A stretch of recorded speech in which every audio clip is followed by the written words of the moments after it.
There is a scene in the Mugen Train movie where Rengoku dies.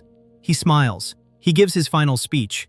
The animation is beautiful. The music is perfect. The moment is one of the most loved scenes in all of modern anime. And standing next to his body is the main character of the show, Tanjiro Kamado, screaming and crying and throwing a rock at an empty sky. Rengoku had been on screen for roughly 2 hours. Tanjiro had known him for less than a day. That scene is the whole problem in miniature. Tanjiro Kamado is one of the most successful main characters in the history of the medium.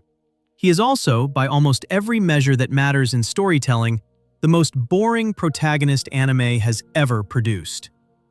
And the strange, quiet truth of Demon Slayer is that those two facts are the same fact. Welcome to Anabrain. Let's get started. Section 1. Too normal to be interesting. The creator's own admission. Before any fan on the internet ever typed the words "Tanjiro is boring," the person who made him up said it first. She said it to her own editor. She said it while she was still drawing the manga. And she said it with real worry in her voice. Because she was not sure the boy she had just created was good enough to be the main character of a weekly series in the most competitive manga magazine in Japan. That moment is the doorway into everything this video is going to argue. Because once you know Koyoharu Gotoge looked at her own protagonist and said, out loud, that she could not tell if he was interesting, a lot of things about Demon Slayer start making a very different kind of sense. Here is the timeline. In 2013, Gotoge submitted a one-shot manga called Kagari Gari to a newcomer award at Shonen Jump. The story shared a lot of bones with what would later become Demon Slayer. It was set in an older version of Japan. It was about a village being attacked by monsters. It had a character who would later be reshaped into Tamayo, and a villain figure who would later be reshaped into Muzan. But the main character of that original story was not Tanjiro. The main character was a man named Nagade. He was a blind, one-armed vampire hunter with a sword and a grudge. He was grim. He was vengeful. He had lost things. He was closer to what modern fans would call an edgelord than anything you would ever see in Demon Slayer. Gotoge kept working on that world. A few years later, she tried to turn it into a full weekly manga and called it Kisatsu no Nagare, which roughly means flow of killing demons. She brought it to her editor, a man named Tatsuhiko Katayama. Katayama has been with Demon Slayer from the very start, and he is the one who has told this story most often in interviews since the series became a global hit. What he says is important, so it is worth being precise about his actual words. Katayama read the draft. He liked the world. He liked the demons. He liked the sense of dread and the feeling of an old, quiet Japan being slowly eaten by something evil. But he told Gotoge that the manga could not be serialized the way it was. The tone was too dark. The main character was too grim. There was no comic relief.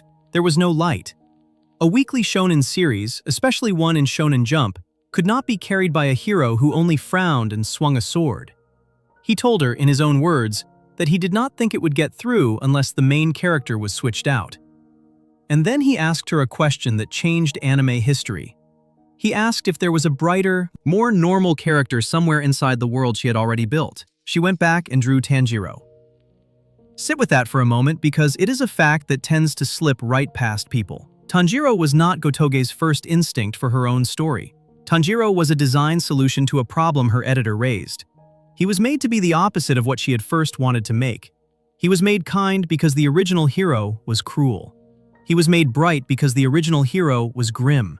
He was made normal because the original hero was strange. Every single trait that Demon Slayer fans list when they describe Tanjiro, the kindness, the humility, the steady heart, the soft voice with people, and the firm voice with demons, all of it exists because a Shonen Jump editor told a young mangaka that her darker idea would not sell on a newsstand in 2016. And this is where the real, cited, on-the-record quote from Gotoge comes in. In a later interview about the making of the manga, published through Shonen Jump's own channels, Katayama was asked what Gotoge was like to work with. He told a story about her sitting with the early character designs of Tanjiro and saying in a genuinely uncertain tone that she could not decide if he was interesting. Those are the exact words that have been passed along in translation. I cannot decide if he is interesting.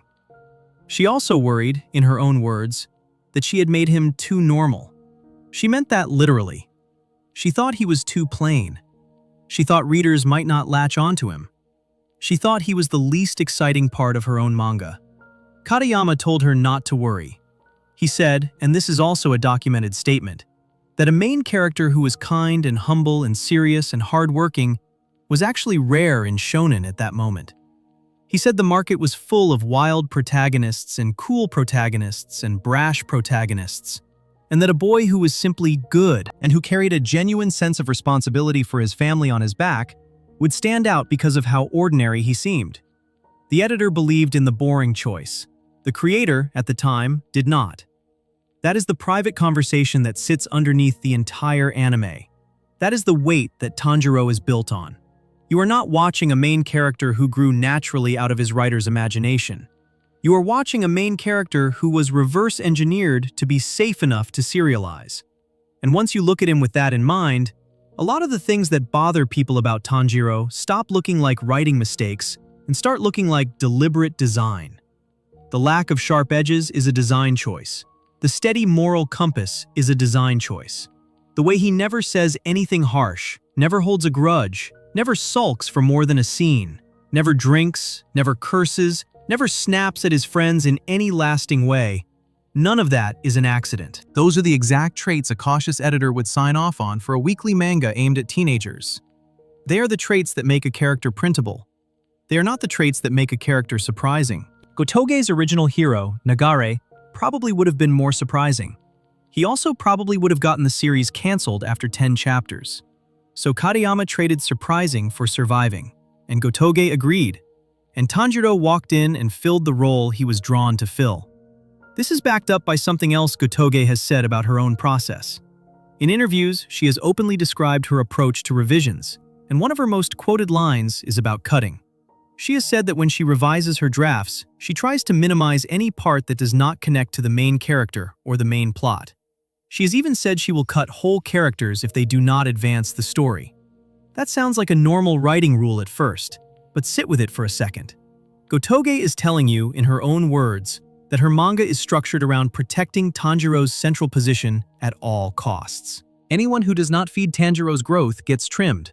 The manga bends around him, the pacing bends around him, the focus bends around him. Every side character is designed to serve his arc. A writer who is absolutely confident in her hero does not need to keep pruning the story to protect him. A writer who is quietly worried that her hero is too plain builds a system of protection around him instead. That is what Demon Slayer is, at the level of craft. It is a world where everyone around Tanjiro is more unusual than he is, and where the writer's revision habits are aimed at keeping his ordinary presence at the center, no matter how loud the rest of the cast gets. There is one more piece of this that is worth naming, because it confirms everything else. Gotoge, according to her own editors, relates to Tanjiro personally. When she was featured on Time magazine's list of the 100 most influential people in 2021, another one of her Shonen Jump editors, Kohei Onishi, was asked about her. He said, and this has been quoted in several English-language reports, that Gotoge's own personality shows up in Tanjiro's serious nature, his honesty, and his strong sense of responsibility. She is a private person. She does not do public interviews. She does not do photo shoots. She uses a pen name and an alligator avatar in her author notes. She values privacy and steady work. She put all of that into Tanjiro, which means Tanjiro is not just a character who is made safe for serialization. He is also a character who carries the cautious, steady, non-flashy personality of the woman who draws him. He is a self-portrait of a shy artist. He is a compromise between an editor's commercial instincts and a creator's quiet personality. He is, by every piece of evidence on the public record, the least adventurous possible version of a shonen lead. Start looking at the show through that lens, and the criticism writes itself. The reason Tanjiro feels a little too kind is because kindness is the design brief. The reason he feels a little too serious is because seriousness is his author's own reported trait. The reason he does not seem to grow the way other shonen heroes grow is that the entire manga was constructed by cutting away anything that would pull focus from his steadiness. The reason he feels safe is that safety was the pitch. The reason he feels normal is that normal was the whole point. None of this is a secret. None of this is a stretch. The editor has said it. The creator has said it. The interview exists. The original darker prototype exists. You can read Kagarigari. You can look at Nagare. You can see, with your own eyes, the grim, one-armed swordsman Gotoge first wanted to write. And then you can look at the bright boy she drew instead. And the distance between those two characters is the distance between the Demon Slayer that would have sold maybe 20,000 copies and the Demon Slayer that sold more than 150 million. That distance is Tanjiro. That distance is also the problem. Because when you take the grim hero out and put the gentle hero in, you get a series that is easier to love, easier to watch with your family, easier to put on a lunchbox, easier to sell to 10-year-olds and their grandparents. You also get a protagonist who, by the writer's own admission, was worried into existence. A main character built on his maker's own uncertainty. And a main character built on uncertainty tends to behave in a very specific way. He hedges. He stays in the middle of the moral frame. He does not lose his temper in ways that cannot be taken back. He does not choose options the audience will resent him for. He stays inside the lines. The quiet truth is that Tanjiro was engineered very deliberately to be the least risky character in his own story. Every other hero in his era of anime had some kind of flaw the writers were willing to let live. Deku had his hero worship. Yuji had his impulsiveness. Eren had his rage. Even Gon, who is sunny on the outside, had that dark, scary side his own writer was willing to show. Tanjiro's flaws, the ones he has, are things like caring too much, or pushing himself too hard, or feeling sorry for creatures that do not deserve it. They are flaws that look like virtues if you tilt your head. They are the flaws a character is allowed to have when his creator is worried he might be cut from the magazine. That is the starting point for this whole argument. Not that Tanjiro is badly written. Not that Gotoge is a bad writer. Not that Demon Slayer is a bad anime. The starting point is simpler and harder to argue with because it comes from the creator's own mouth. Tanjiro was designed to be normal. He was designed to be safe. He was designed to survive a serialization meeting. He was designed to be the character his creator herself was not sure was interesting. Everything else in this video flows from there. The flat arc flows from there. The one-note kindness flows from there. The endless crying flows from there. The way the supporting cast keeps stealing scenes from him flows from there. The way the villains get all the best writing flows from there. The way the power system flattens him flows from there.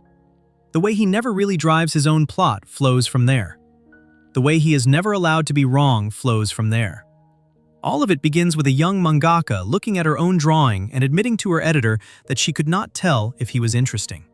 She was not lying. She was not being modest. She was telling the truth about what she had just drawn. The rest of the world decided he was interesting anyway. Or, more accurately, the rest of the world decided they loved Demon Slayer. And Tanjiro was sitting in the middle of it. And affection for the show got sprayed onto him by default. That is how main characters work in shows that become phenomena. They absorb the love that belongs to the whole project. But absorption is not the same as earning it. And a character who was designed to be safe was never going to grow into a character who is thrilling. The ceiling was set the day Katayama asked for a brighter, more normal boy. The ceiling was sealed the day Gotoge drew one. Before we move on, if you're enjoying this analysis, please consider subscribing. It helps the channel tremendously. The next thing to notice about Tanjiro, once you accept that he was designed to be steady, is how shockingly little he actually changes across the entire run of the series. Because a hero can be safe and still be dynamic. A hero can be kind and still be transformed.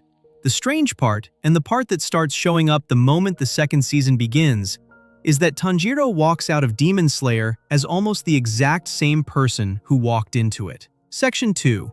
The flat arc problem. A hero who begins and ends as the same person. The simplest test of a main character is also the hardest one to pass. Line up who they are in the first episode next to who they are in the last, and measure the distance. If there is a real gap, a change in how they think, how they react, what they believe, how they treat people, how they see themselves, then the story did its job. The character walked a road. Something happened to them that could not be undone. They are not the same person anymore. Run that test on Tanjiro and something odd happens. The gap almost closes on itself. You look at him in the first scene of the manga, carrying charcoal down a snowy mountain path to help his family, smiling at strangers, apologizing to the village boys who tease him about being kind to a stray child. And then you look at him in the final arc, after years of killing, after losing most of his friends, after watching his sister almost die, after having his own body nearly destroyed. And he is, in almost every way that matters, the same boy. Still kind, still humble, still patient, still trying to understand the people trying to kill him, still apologizing, still crying at the right moments, still steady. That is not how main characters usually work.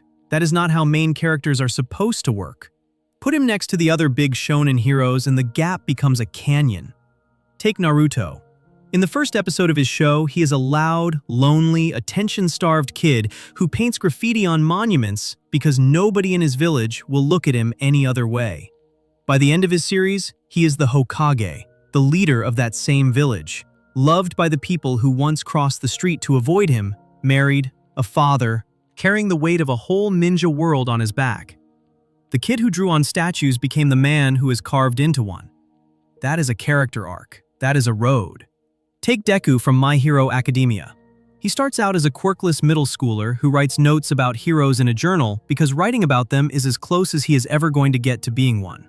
By the later arcs, he is carrying the legacy of the strongest hero alive, inheriting a power that has been passed down through generations, and making hard, dangerous, morally heavy choices about who to save and who to fight.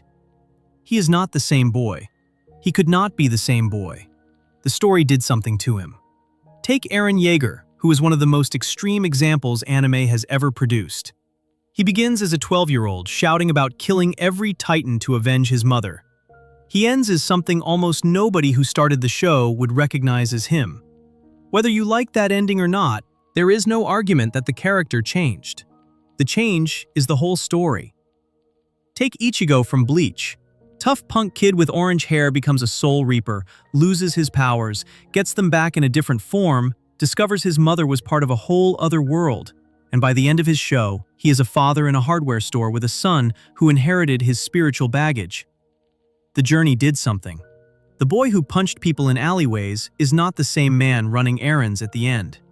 Even Goku, who a lot of people argue does not really develop, at least moved from a wild, monkey-tailed boy who did not understand humans into a father, a husband, a grandfather, a martial artist who has died multiple times and been to other worlds, and made peace with enemies who tried to destroy the planet. The early Goku and the late Goku are visibly different people.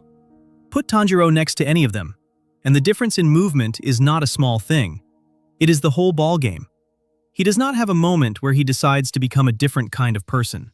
He does not have a moment where he doubts the whole project of being a demon slayer and considers walking away. He does not have a dark phase. He does not have a rebellion against his mentors. He does not have a falling out with his friends that actually sticks. He does not make a choice that he has to live with for the rest of the series that changes how he sees himself. He just keeps doing what he was already doing in episode 1, at a higher and higher level of difficulty against harder and harder opponents. The show itself is actually honest about this, which is something worth noticing. Look at how the manga introduces him. He is a kind boy who takes care of his family. He is good with his hands. He is a hard worker. He has a strong sense of smell. He is patient. He is observant. He loves his brothers and sisters. He is gentle with his mother. Now look at how the final arc describes him. He is a kind young man who takes care of his friends. He is good with his sword. He is a hard worker. He has an even better sense of smell, because the Demon Slayer mark enhances his senses. He is patient. He is observant. He loves Nezuko. He would have been gentle with his mother if she were still alive. The list is the same list. It just has a different job title on top of it. The defenders of the show, and there are a lot of them, usually answer this critique in one specific way. They say that Tanjiro's growth is not about him changing. It is about him staying the same in a world that is trying to break him. They frame his flat arc as a feature. They argue that the challenge of the story is to protect his kindness, not to develop beyond it. And there is a real writing tradition that supports this. Some of the best protagonists in fiction are what writing teachers call flat arc heroes.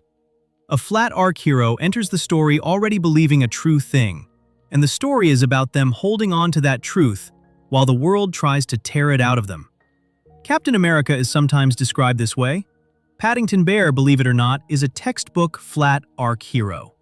They walk through storms and come out the other side still themselves. The problem with applying that defense to Tanjiro is that it only works if the world actually challenges the hero's belief. Flat arc storytelling needs pressure. The whole point is that the true belief gets tested hard enough that the audience starts to wonder if it will survive. Tanjiro's belief almost never gets tested that hard. He believes in kindness. Almost every demon he meets turns out to have a tragic backstory that confirms his kindness was the right instinct. He believes in protecting people. Almost every person he tries to protect is worth protecting. He believes his sister is still human inside. She is, and the show keeps confirming it, over and over, scene after scene. He believes the Demon Slayer Corps is fighting for a good cause. It is, and the show never gives you a reason to seriously doubt that. He believes that even the worst enemies deserve to be understood. The show agrees with him and structures its villains so that understanding them is rewarding for the audience. When your worldview is validated by every major event in the story, you are not really walking a flat arc. You are standing still on a moving walkway that happens to be pointing the same direction you are facing. There is a specific moment that shows this really clearly, and it is worth slowing down on. In the Mugen Train arc, Tanjiro is trapped inside a dream by a demon named Enmu. The dream is designed to give him everything his heart wants. His family is alive again. His mother is making breakfast. His little brothers and sisters are playing in the snow. His father is not dead. Nezuko is human again. The house he grew up in is whole. It is the one thing he has been trying to get back for the entire series up to that point. This is the moment where a flat arc hero gets tested. This is where the story puts the thing you want most in the world right in your hands and asks you to choose between keeping it and staying true to yourself. It is the same kind of setup you see in other anime when a character is faced with an illusion that would give them peace. It is a brutal moral puzzle in the right hands. Tanjiro, in the dream, realizes fairly quickly that something is wrong. He figures out it is a trap. He decides he needs to wake up. And to wake up, he has to kill himself inside the dream. The catch is that he has to do it while staring at his dead family, who he has just been given back. He has to cut his own throat while his mother and siblings sit around him, alive and smiling. He does it.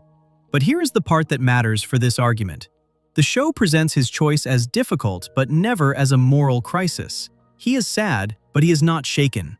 He is not tempted to stay. The pull of the dream never really lands on him the way it would on a different kind of hero.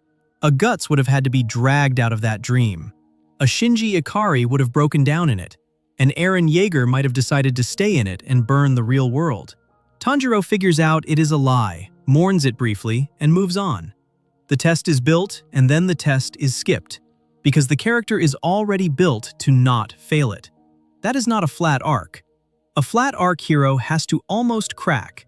Tanjiro almost never almost cracks. He is never genuinely in danger of becoming someone else, because the show is not willing to put him near that edge. Which brings up the thing about his visible changes. Because Tanjiro does change in a few ways across the run of the series. He gets stronger. He learns new breathing techniques. His scar changes shape. He picks up Hinokami Kagura as a fighting style. He becomes more skilled. And at the very end of the final arc, he undergoes a dramatic physical transformation that would spoil things to describe in detail, but which you can look at and say, yes, Tanjiro at that moment is different from Tanjiro at the start. But notice what all of those changes are. They are external. They are things that happen to his body, his skills, his circumstances. They are not things that happen to who he is. His scar changes. His sword color changes. His strength changes. His role changes.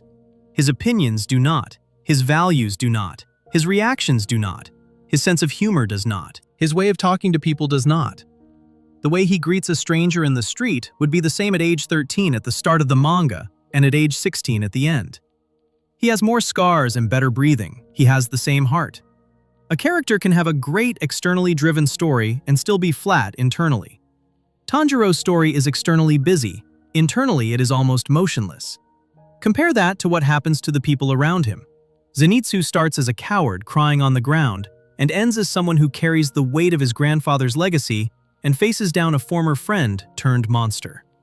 Inosuke starts as a boar-masked maniac who does not even understand people live in houses and ends as a young man who calls his friends his family and wants to live. Nezuko starts as a demon who has to be carried in a box and ends as someone who has fought her way back to being human. Genya, Kanao, Muichiro, even Giyu, all of them shift in ways that are visible on the page. Every person around Tanjiro grows more than he does. That last sentence is the one to sit with because it keeps being true no matter how you slice the series. If you took Tanjiro out of Demon Slayer and replaced him with a different kind boy, say a version of Yuji Itadori with the same haircut, the outcomes of most arcs would barely change. The demons would still die. The friends would still survive. The flashbacks would still play. The final boss would still be Muzan. The thing that makes Demon Slayer run is not a protagonist whose inner self is in motion. It is a sequence of challenges thrown at a protagonist whose inner self was locked in place before Chapter 1. And this connects back cleanly to the thing Gotoge said in the last section, the thing she admitted to her editor. She was not sure he was interesting. She thought he was too normal. What she drew instead of changing him was a story where the most interesting thing about Tanjiro is that he stays exactly who he was while everything around him burns. She made him a fixed point on purpose. The cost of that design choice is the thing people keep feeling even when they cannot name it. A main character who does not move is a main character who cannot surprise you. A main character who cannot surprise you is a main character who eventually fades into the background of his own show. You start watching the fights for the animation. You start watching the arcs for the side characters. You start watching the flashbacks for the demons. You stop watching Tanjiro because Tanjiro has already told you everything he is going to tell you, and he told you most of it in episode 1. There is one more piece of this that actually sharpens the point. Even Tanjiro's flaws are the kind of flaws that do not demand growth. He is stubborn. He pushes himself too hard. He cares too much about his enemies. He sometimes hesitates to kill. Every single one of those traits is just kindness with the volume slightly too loud. None of them require him to change as a person to overcome. None of them set up the classic shonen arc where the hero has to confront a real flaw in himself and come out the other side as someone new. His flaws are virtue-shaped, which means, in practice, he has nothing he actually has to fix. A character with nothing to fix does not need to move. A character who does not need to move does not move. A character who does not move begins and ends as the same person. The Tanjiro of the first page and the Tanjiro of the last page are, in every way that defines a person, one character. That is not a small observation. That is the flat arc problem.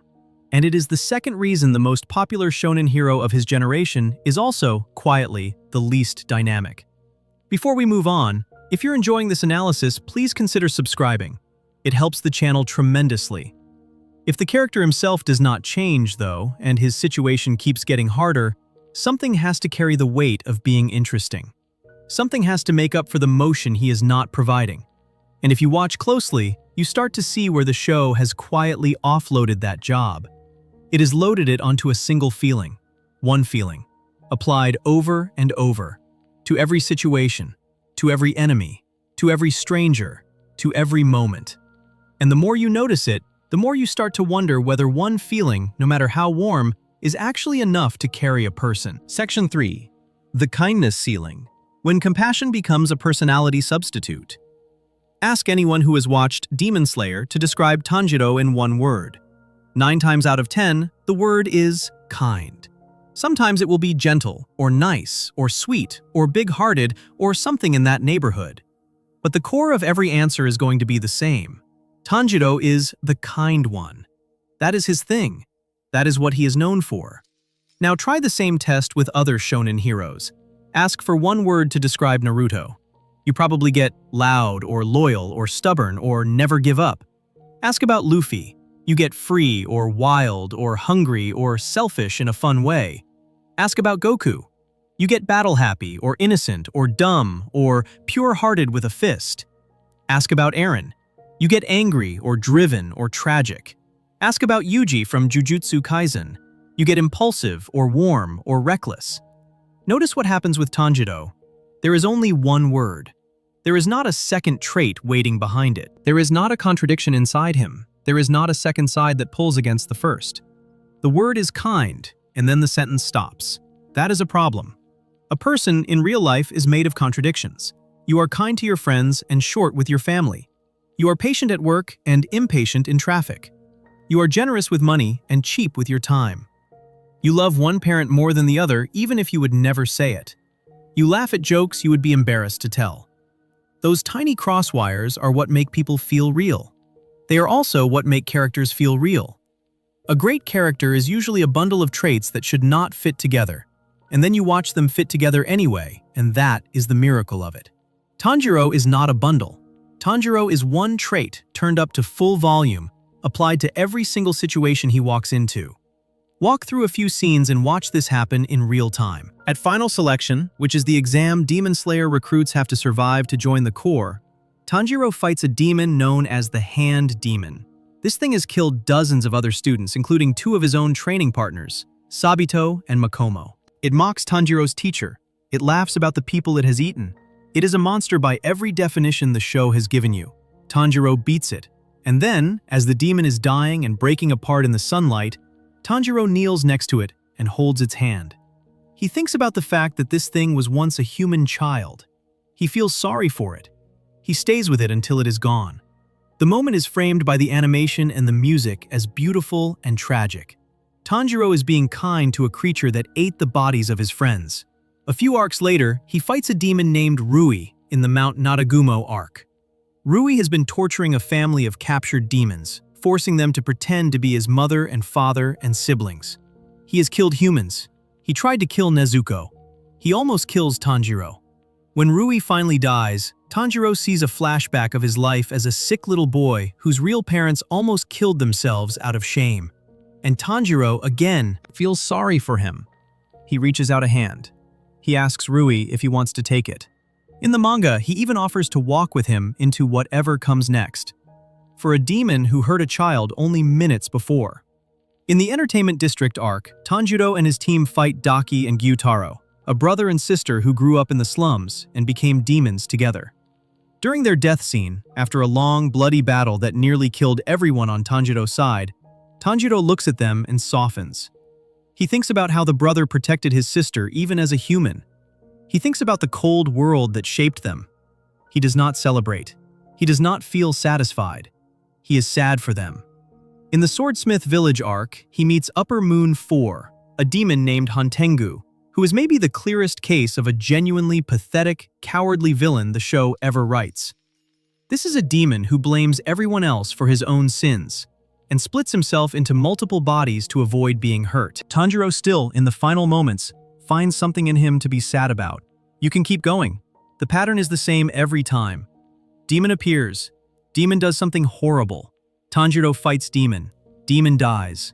Flashback plays. Tanjiro is kind to it. Scene ends. Over 1 or 2 arcs, this is powerful. It is a real departure from the way shonen usually handles enemies, and it is one of the reasons a lot of people fell in love with the show in the first place. Over an entire series, it becomes something else. It becomes predictable. It becomes a reflex. It becomes the same sentence printed again and again in different colors. There is a specific way to tell when a character trait has turned into a formula. You can guess what the character will do before the scene even starts. Not because you know them well, because the writer has only given them one move. You can guess what Tanjiro will do before the scene starts, every time. This is where the comparison to other kind-hearted heroes becomes really useful, because kindness is not the problem. Kindness has been done beautifully by other protagonists, and those protagonists do not feel boring at all. The question is how the kindness is placed inside the rest of the character. Take Kenshin Himura from Rurouni Kenshin, who Gotoge has directly named as an influence on Tanjiro. Kenshin is kind. He refuses to kill. He uses a reverse-bladed sword specifically because he does not want to take another life. He is gentle with children, patient with his housemates, and soft-spoken in almost every conversation. On the surface, he sounds like Tanjiro's older brother, but Kenshin has another whole person inside him. He used to be a government assassin called the Hitokiri Batosai. He killed more people than he can count. He is trying, every day, to not be that man anymore. When Kenshin is pushed too far, that other Kenshin comes out, and the show lets you see the danger in his eyes. And you understand that the kindness is a choice he makes against what he actually is underneath. His gentleness has weight because of what he is holding down. His refusal to kill means something because he knows exactly how to kill. Take Vash the Stampede from Trigun.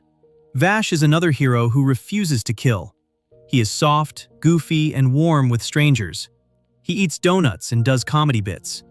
He also happens to be one of the most dangerous beings in his entire universe, and his refusal to take lives has cost people he loved. His kindness drags a body count behind it. You watch him smile, and you know what it costs him to keep smiling. That is what makes it land. Take Shanks from One Piece. He is kind to a little boy named Luffy.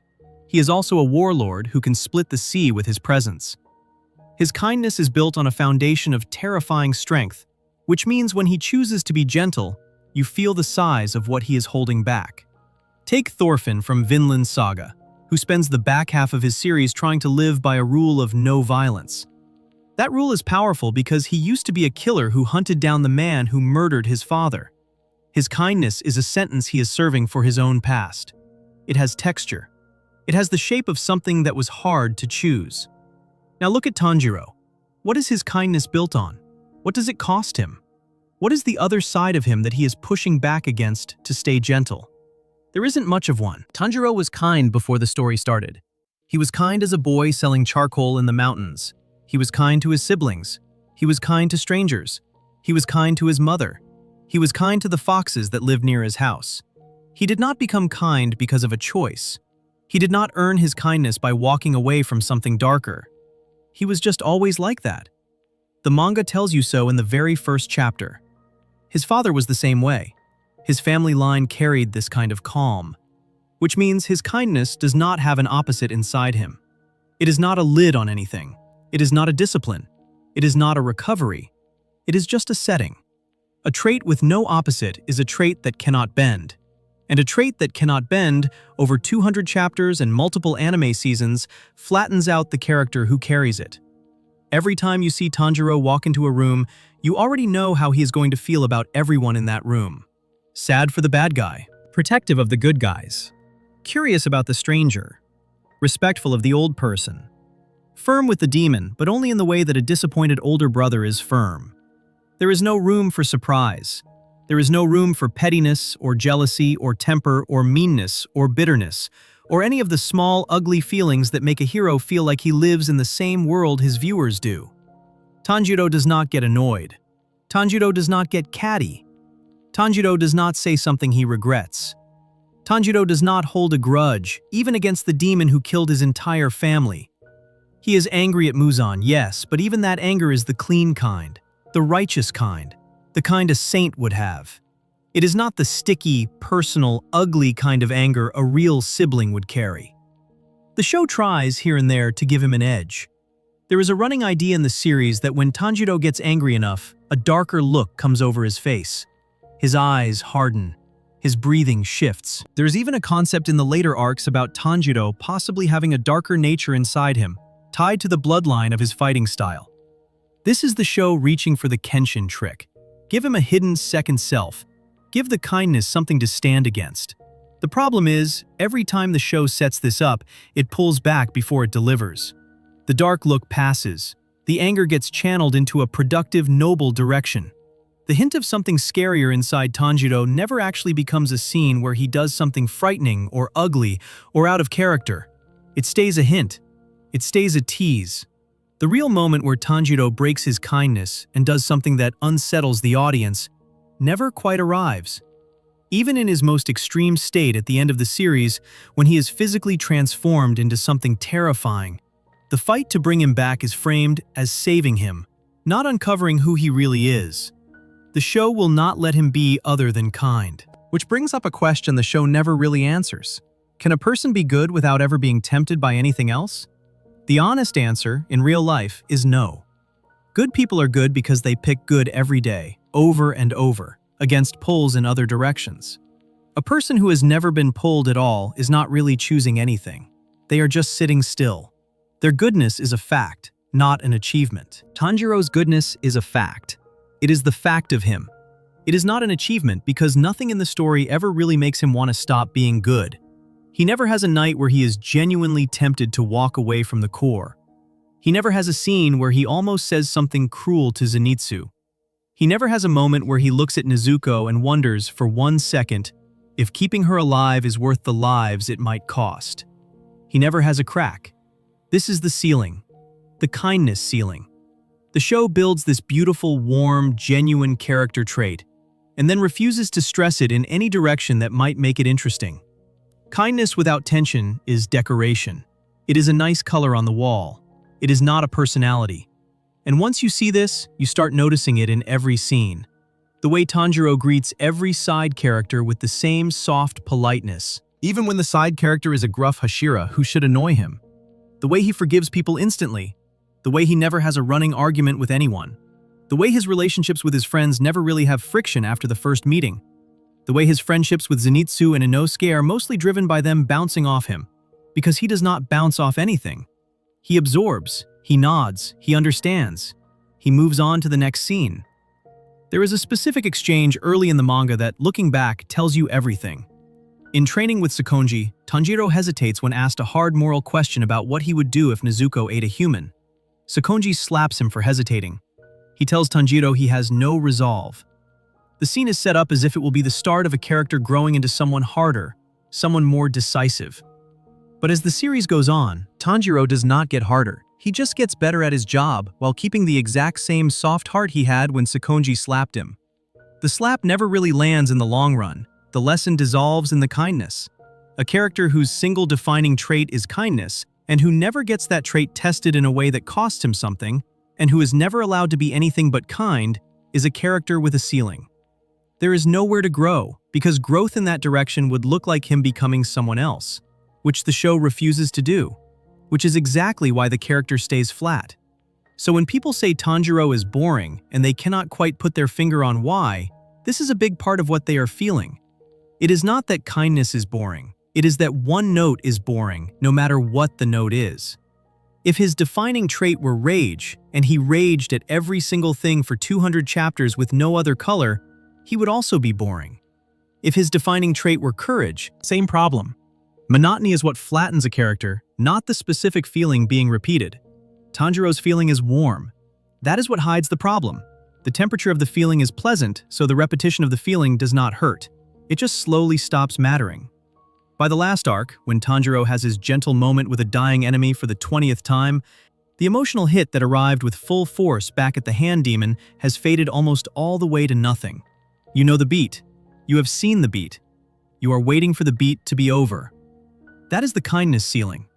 That is the cost of one trait carrying an entire character for a 200-chapter manga and 6 seasons of anime. Before we move on, if you're enjoying this analysis, please consider subscribing. It helps the channel tremendously. There is one other place this ceiling shows up in a really visible way, and it is a thing the show does constantly, so constantly that it has become one of the most mocked patterns in the whole series. It is a thing Tanjiro does with his eyes, and with his face, and with his voice, and with his shoulders, in moment after moment after moment, often for characters he barely knows, and once it gets pointed out, it cannot be unseen. Because if kindness without pressure is the first symptom of a character running on autopilot, the second symptom is a face that keeps doing the exact same thing, at the exact same volume, no matter how small or large the event in front of it actually is. Section 4. The crybaby scene problem. Emotional reactions without emotional logic. There is a count that some fans have tried to keep, half joking and half serious, across all the seasons of Demon Slayer. The count is of how many times Tanjiro cries. Not sniffles.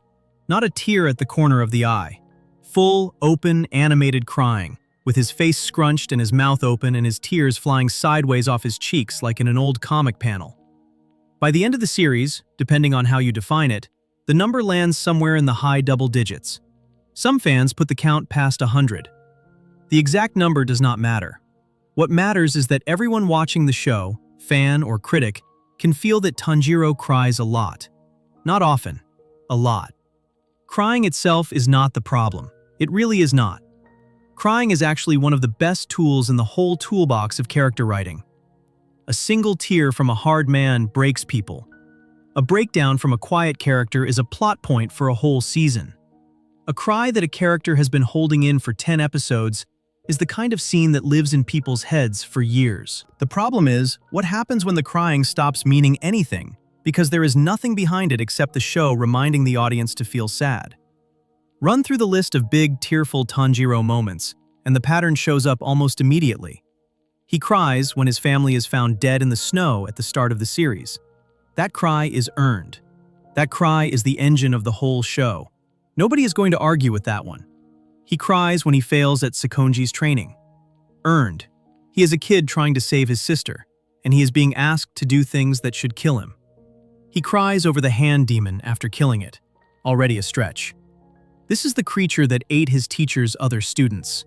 But the show is using this moment to establish his unusual kindness, and the wait is just about paid for by the setup. He cries over Rui, another stretch. Rui has hurt Nezuko. But again, the show is working to build the pattern of sympathy for demons, so the tears are doing a job. Then the series rolls into the Mugen Train arc, and something starts to come loose. Rengoku, the Flame Hashira, is introduced to the main cast on a train. He is a high-ranking demon slayer that Tanjiro and his friends have just met. He is loud, cheerful, strange, and warm. They share a meal with him. They fight alongside him. They get to know him over the course of a single night and a single morning. The time Tanjiro actually spends with Rengoku, on screen and in the manga, adds up to maybe a few hours. Not days, not weeks, a few hours at most. Then Rengoku fights Akaza, one of the strongest demons in the series, and loses his life. The way he loses is brutal. The way he dies is moving. The last words he says to Tanjiro and the others are a speech about setting your heart ablaze and about fulfilling the duty your elders passed down to you. It is a genuinely strong scene on its own. What comes after is where the trouble starts. Tanjiro, after Rengoku's death, collapses. He screams. He yells at Akaza, who has already fled, and calls him a coward. He cries so hard that he cannot speak right. He throws a rock. He keeps yelling long after it helps anything. His face is twisted with grief, as if Rengoku had been his older brother since childhood. Put a ruler against this scene and measure it against what the show has actually given you. These two characters have known each other for, again, a few hours. They have exchanged maybe a handful of real conversations. Tanjiro does not know Rengoku's last name without being reminded of it. He does not know Rengoku's younger brother. He has never been to Rengoku's house. He has never trained with him. He has not met his friends. He did not even know Rengoku was on the train until he stepped into the dining car. A normal person, meeting a cool stranger on a train and then watching that stranger die saving them, would be devastated. That is true. But devastated is not the same as the kind of full-body collapse you see when a person loses someone who raised them. The show, through Tanjiro, treats Rengoku's death as if Tanjiro has just lost a father. And Tanjiro already has a dead father. He has dead siblings. He has a dead mother. He has real, specific, named people that he grew up with, whose deaths he rarely revisits at this exact emotional volume. Yet here, for a man he met the night before, the tears come out at the same level as if he had found his real family murdered all over again.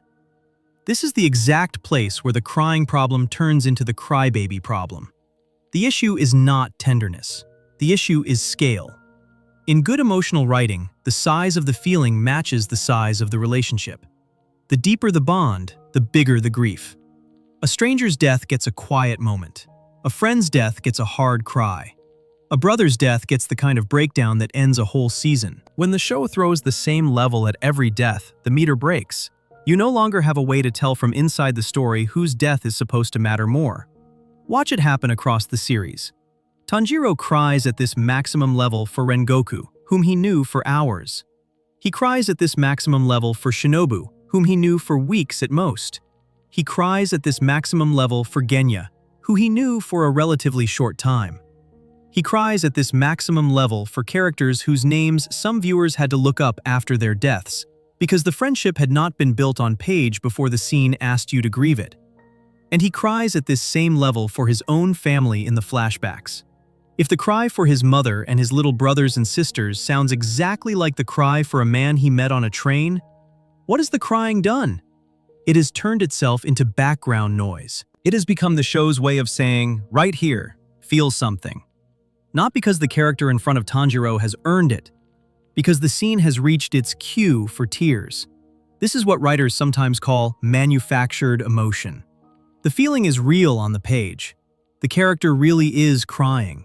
The animation really is beautiful. The music really is sad.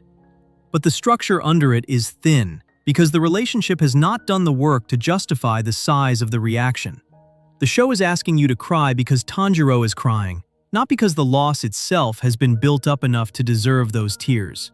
And here is where it loops back to what the last section was about, which is the one-note kindness problem. Tanjiro reacts at maximum emotional volume to everyone he meets because that is his default setting.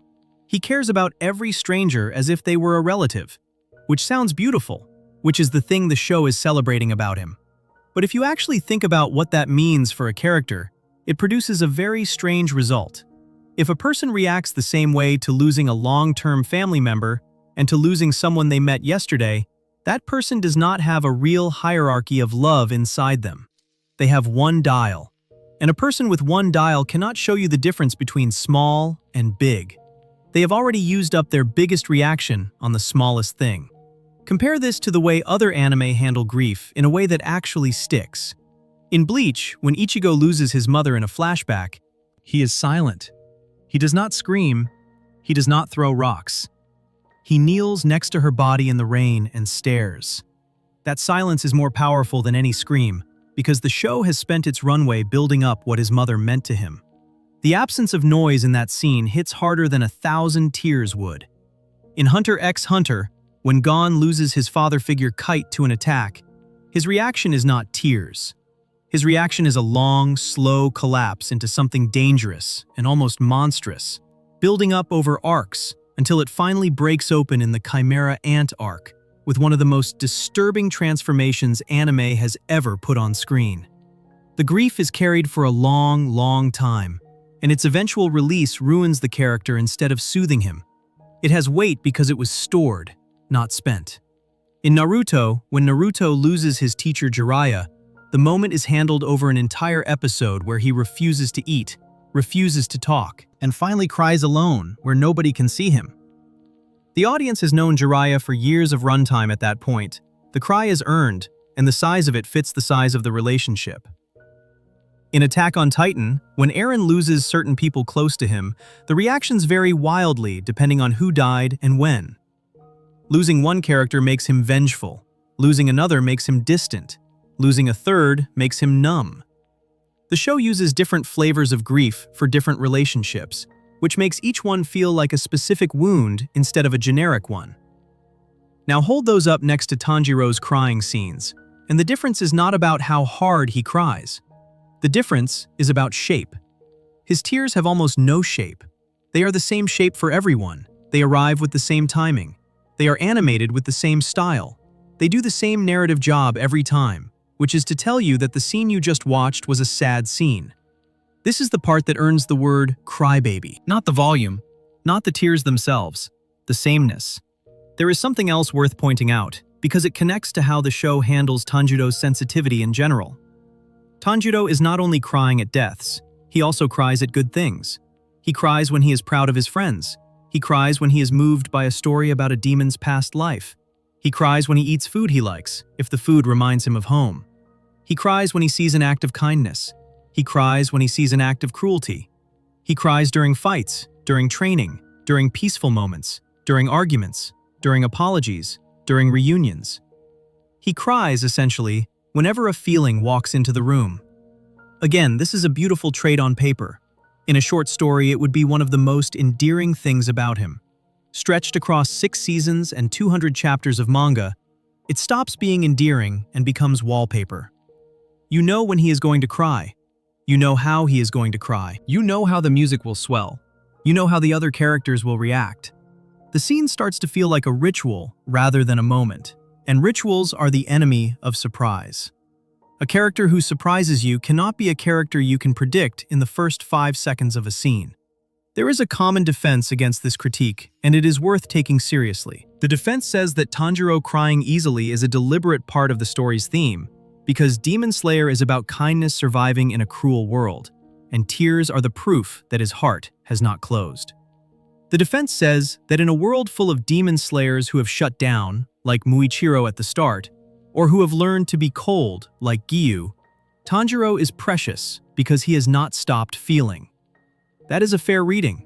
It is one the show clearly wants you to have. It is even the reading that has made Tanjiro so beloved by younger viewers, especially in Japan, who have said in interviews and online that the character reminds them it is okay for a boy to cry. But the defense has a limit. The limit is that for the theme to work, the tears have to mean something specific in each scene. When every tear sounds the same, the theme becomes a slogan.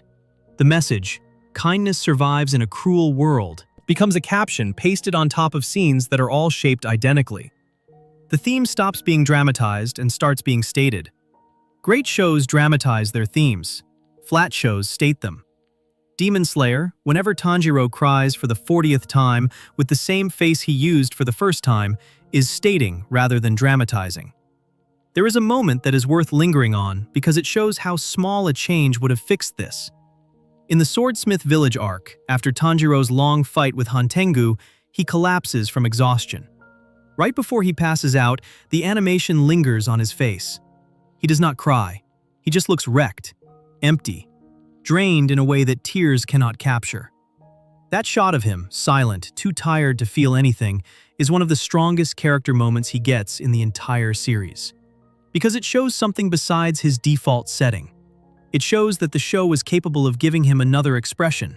It just almost never did. Imagine if the death of Rengoku had been handled that way. Tanjiro sitting next to the body, silent, unable to move, eyes dry because grief that big does not always produce tears right away. The fight against Akaza happening around him while he just stares. Zenitsu and Inosuke crying instead, while Tanjiro is too stunned to join them. That version would have meant something. That version would have been frightening. That version would have been the setup for a real internal change later, because a boy who gets hit that hard usually comes out of the silence as a slightly different person. Instead, the show picked the loud version, the screaming and rock-throwing version, and used it up in a single scene. Then it did a slightly smaller version of the same thing for every big death that came after. That is the crybaby problem in a sentence. Not the tears, the waste of them. When you have a character whose defining trait is kindness, and whose second trait is that he feels everything deeply, and the show only knows one way to show those traits, and that one way is full-volume crying, you end up with a protagonist whose inner life is a single repeated gesture. A shout, a rain of tears, a throat too choked to finish a sentence, a shoulder collapse. Again and again, scene after scene, arc after arc. The strongest moments in the whole series, for Tanjiro personally, are the quiet ones. When he sits with Nezuko in the sun at the end of an arc and does not speak. When he looks at the body of a fallen demon and decides, without dialogue, to pray over it. When he stands across from Giyu and realizes he has been accepted into the Corps without either of them saying anything out loud. Those scenes are where the character feels like a person instead of a reaction. But the show does not trust those moments. It keeps pulling him back to the tears because the tears are louder and easier to animate as powerful. It keeps pushing the dial up. By the final arc, the crying has lost so much of its ability to move the viewer that some fans mute those scenes or skip past them. That is not a joke. That is what viewer fatigue looks like. And fatigue like that does not happen to a character whose emotions have been handled carefully. It happens to a character whose emotions have been overused, which is the exact thing Tanjiro's crying has become by the time the series ends. So the kindness is flat, the tears are flat. The character's inner weather is a sunny day with light rain, every day, in every scene, for the whole series. That is who Tanjiro is when you put him alone in a room and shut the door. Before we move on, if you're enjoying this analysis, please consider subscribing. It helps the channel tremendously. But Tanjiro is almost never alone in a room. He travels with people. And those people, as it turns out, have more shape than he does. They have weirdness and fear and pride and hunger and heartbreak and flashes of real anger. And the show gives them room to show all of it. Which raises a quiet, uncomfortable question that fans have been dancing around since the very first mission with all four of them in the same place. The question is not whether his friends are interesting. The question is whether his friends are more interesting than he is. And the answer, once it is actually looked at honestly, changes the way you watch every single scene they are in together. Section 5. The supporting cast. Theft. Why Zenitsu, Inosuke, and Nezuko are more interesting than their protagonist. There is a very specific kind of test that fans run without knowing they are running it. Every few months, someone on the internet posts a popularity poll for a long-running anime, and the results tell you more about the show than any critic ever could. In most shonen series, the main character wins the popularity poll. Naruto wins Naruto polls. Luffy wins One Piece polls. Goku wins Dragon Ball polls, sometimes in a tie with Vegeta. The main character is supposed to be the favorite because the main character has the most screen time, the biggest arc, the strongest connection to the audience. In the first official Demon Slayer popularity poll, Tanjiro won. That is a real fact, and it needs to be said. He came in first with a solid lead. The character who was designed to be safe and steady did exactly what the design was meant to do, which was to sit at the center of a wide audience and be likable to everyone. But look at the results right underneath him. Giyu Tomioka, the quiet water Hashira, who speaks in about 3 full sentences per arc, was right up there. Shinobu Kocho, the poison-using Hashira with the butterfly Hiyori, was right up there. Zenitsu and Inosuke, his 2 main traveling companions, came in strong. Nezuko, his sister, was right there too. And in later polls, as the series went on, something started to shift. Side characters began climbing. Rengoku, after the Mugen Train movie, became one of the most loved characters in the entire series, despite being alive for about 1 arc. Muichiro Tokito, after the Swordsmith Village arc, shot up. Kokushibo and Akaza, villains, were showing up near the top of best boy lists. Tanjiro kept winning. He kept winning the way a starting quarterback wins most valuable player votes because he touched the ball on every play. But the enthusiasm around him was always quieter than the enthusiasm around the characters right next to him. People said they liked Tanjiro. They said they loved Zenitsu. They worshipped Rengoku. They cried over Shinobu. They went to conventions dressed as Giyu. The love in the fandom clustered around everyone except the boy at the center. That is worth sitting with because it is the cleanest possible real-world evidence that something is off with the protagonist. The audience, without being told, voted with their fan art and their cosplay and their tattoos and their wall scrolls. And they consistently chose the supporting cast over the main character whenever they had to pick a favorite scene, a favorite fight, a favorite emotional moment, a favorite character arc. The reason is not hard to find once you start looking at it. It is sitting in the show itself, in almost every scene that has more than 2 people in it.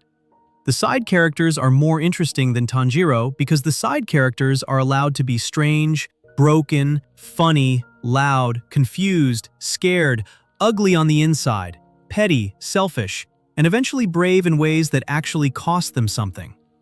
Tanjiro is allowed to be kind. Start with Zenitsu because he is the clearest case. The first time you meet Zenitsu, he is on the ground, on his knees, in the middle of a country road, begging a random woman to marry him. He is yellow-haired, trembling, sobbing, and convinced the world is about to end, even though nothing bad is happening. He is a coward. He is loud about being a coward. He has no dignity. He runs from fights. He freezes up. He screams in his own head every time a demon appears. He is, by any normal measure of what a shonen hero should look like, a disaster. And then the show gives him the one thing Tanjiro never really gets, which is a dramatic transformation inside a single scene. Zenitsu, when he passes out from fear, fights with a skill and a focus that he himself cannot access while conscious. When he wakes up, he has no memory of what he did.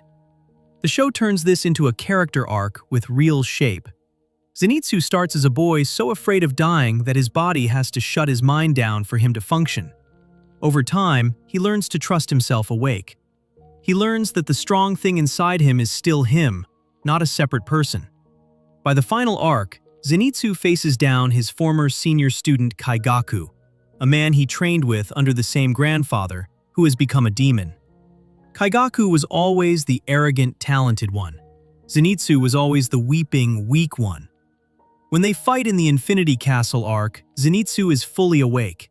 He uses an ability he invented himself, a 7th form of thunder breathing, because he could not master the first one the way Kaigaku could and had to make something of his own. He kills his former brother figure in a scene that is emotionally heavier than almost any single Tanjiro fight in the show. That is a character arc. That is a road walked. The coward became brave. The boy who ran became the boy who invented his own move. The weeping failure became the quiet hero who cried over the body of the person he had to kill. Everything about that ending is earned by the fact that the beginning was so low. Tanjiro does not have a low. He started steady. He ended steady. His road is mostly flat, while Zenitsu's goes from a ditch to a mountaintop. Now look at Inosuke. The first time you see Inosuke, he is wearing a boar's head over his own face and trying to kill Tanjiro inside a haunted mansion. He is feral. He is loud. He does not know how doorknobs work. He has never seen a city. He does not know how to read the names on his own sword. He grew up in the mountains raised by a boar, after being abandoned as an infant by a mother he does not remember. He has no social skills. He bites. He screams. He challenges everyone to fights. He gets names wrong on purpose and also by accident. The show takes that character and spends years pulling his humanity out of him, one thread at a time. You learn, slowly, that Inosuke was left in the forest by his dying mother, who was fleeing from a religious cult that killed her. You learn, slowly, that Inosuke's strange hunger to have rivals and family is a real need for connection he cannot name. You watch him, over and over, go from ordering Tanjiro and Zenitsu to be his followers, to calling them his brothers, to crying openly when either of them is hurt, to fighting in a way that prioritizes protecting them over winning. By the Infinity Castle arc, Inosuke is one of the people who helps bring down an upper moon demon, not because of raw strength, but because of his bond with his friends and his memory of his mother. That journey, from feral boy to chosen brother, is a complete character arc. It has a starting point that is almost unrecognizable from the end point. That is the thing Tanjiro does not have. Nezuko is maybe the most dramatic example of this pattern, because she is not even a full speaking character for most of the series. She communicates in muffled sounds through a bamboo cup strapped in her mouth. She spends most of her screen time sleeping in a box on her brother's back. You would think a character with those limits would be flat. Instead, Nezuko has one of the most visible internal journeys in the whole cast. She starts as a newly turned demon who almost attacks her brother in the first episode. Over the course of the series, she fights her own nature. She refuses to eat human flesh, the thing every other demon must do to survive. She sleeps instead, for years, and lets her body heal through rest rather than blood. She develops a way to see humans as her family rather than her food. She helps Tanjiro fight without killing anyone she should not. In the Entertainment District arc, she loses control briefly, and the scene is horrifying because the show has built up, silently, how hard she has been working to stay who she was. In the final arc, she achieves something no demon in the entire history of the world has achieved, which is to walk in the sun without burning. And then, because of her brother's effort and her own humanity, she becomes human again. That is an arc. That is a full character journey. A girl turns into a monster, spends the whole series refusing to be one, and fights her way back to being human, with almost no dialogue, using mostly her eyes and her body language. Tanjiro carries Nezuko on his back for most of the series. The irony is that the person in the box has a richer character journey than the person holding the box. Even the smaller supporting characters keep stealing scenes from him in this same way. Genya, the rough younger brother of the Wind Hashira, shows up late in the series and, in a single arc, develops a complete relationship with his estranged brother, shows a unique way of fighting, reveals a painful family backstory, and dies in a way that hits harder than most of the main plot beats. Wichiro Tokito starts as an emotionally blank teenager who cannot remember his own past, and across 2 arcs he regains his memories, reconnects with his dead twin brother through dreams, and becomes a fully rounded human being. Kanao, the girl who was bought out of slavery by Shinobu's family, has a quiet arc about learning to make her own choices that is more internally complex than anything Tanjiro goes through. This is before getting to the Hashira, who are walking character studies. Rengoku, warm and loud, dies after demonstrating a philosophy of life that is specific to him. Shinobu is a small woman with a permanent gentle smile who is secretly driven by a rage she cannot let herself show, because she is not strong enough to kill upper moon demons by normal means, so she is slowly poisoning her own body to become a weapon. Tengen is a former shinobi who fakes flamboyance over a past he is trying to bury. Gyome, the blind stone Hashira, is the strongest human in the Corps and carries a backstory about a temple full of orphan children that will break anyone who reads it. Obanai is a quiet, bandaged man with a snake companion who grew up in a bandit family that fed him to a demon, and whose love for Mitsuri is the most restrained and aching romantic thread in the series. Every single one of these people has more interior shape than Tanjiro does, and the show knows it. The show gives them flashbacks. It gives them their own fights where Tanjiro is not present. It gives them quiet scenes with each other that Tanjiro does not interrupt. The series is not afraid to leave its own protagonist off-screen for whole chapters, so that the other characters can breathe. This, by the way, is the exact opposite of what Gotoge has said about her own writing process. She has said in interviews that she tries to cut anything that does not serve Tanjiro's growth. But in practice, what the manga actually does is the reverse.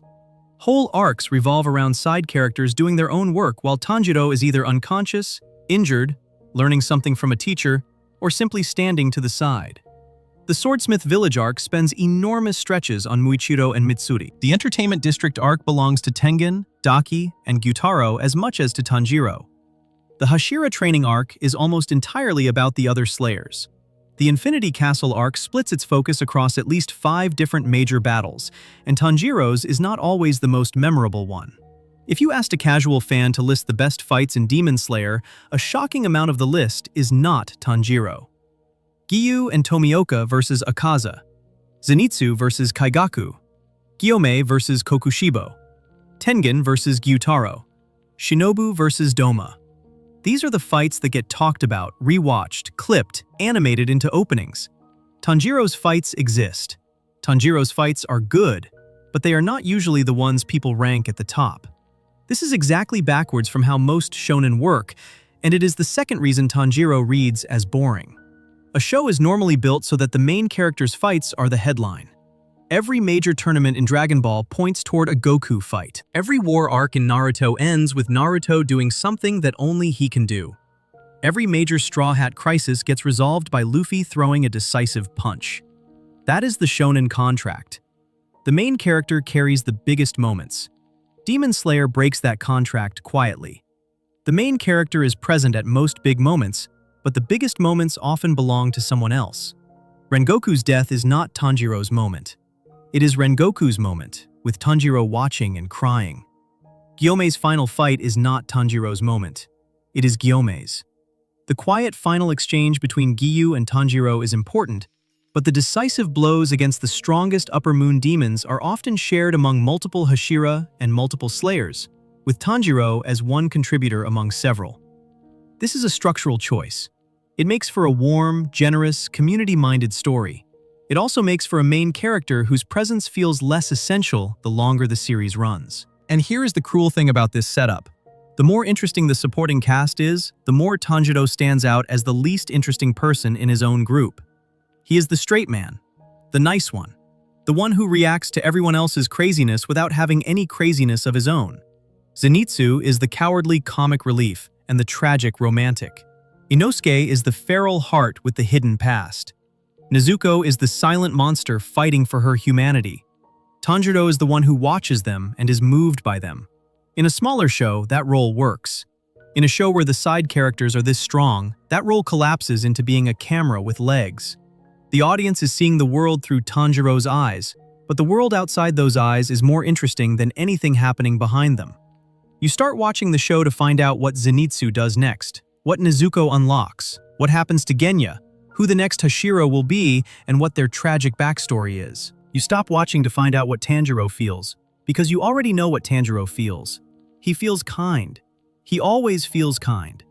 A main character whose supporting cast carries the emotional weight of the show is a main character in trouble. Not in the sense that the show will fail. Demon Slayer did not fail.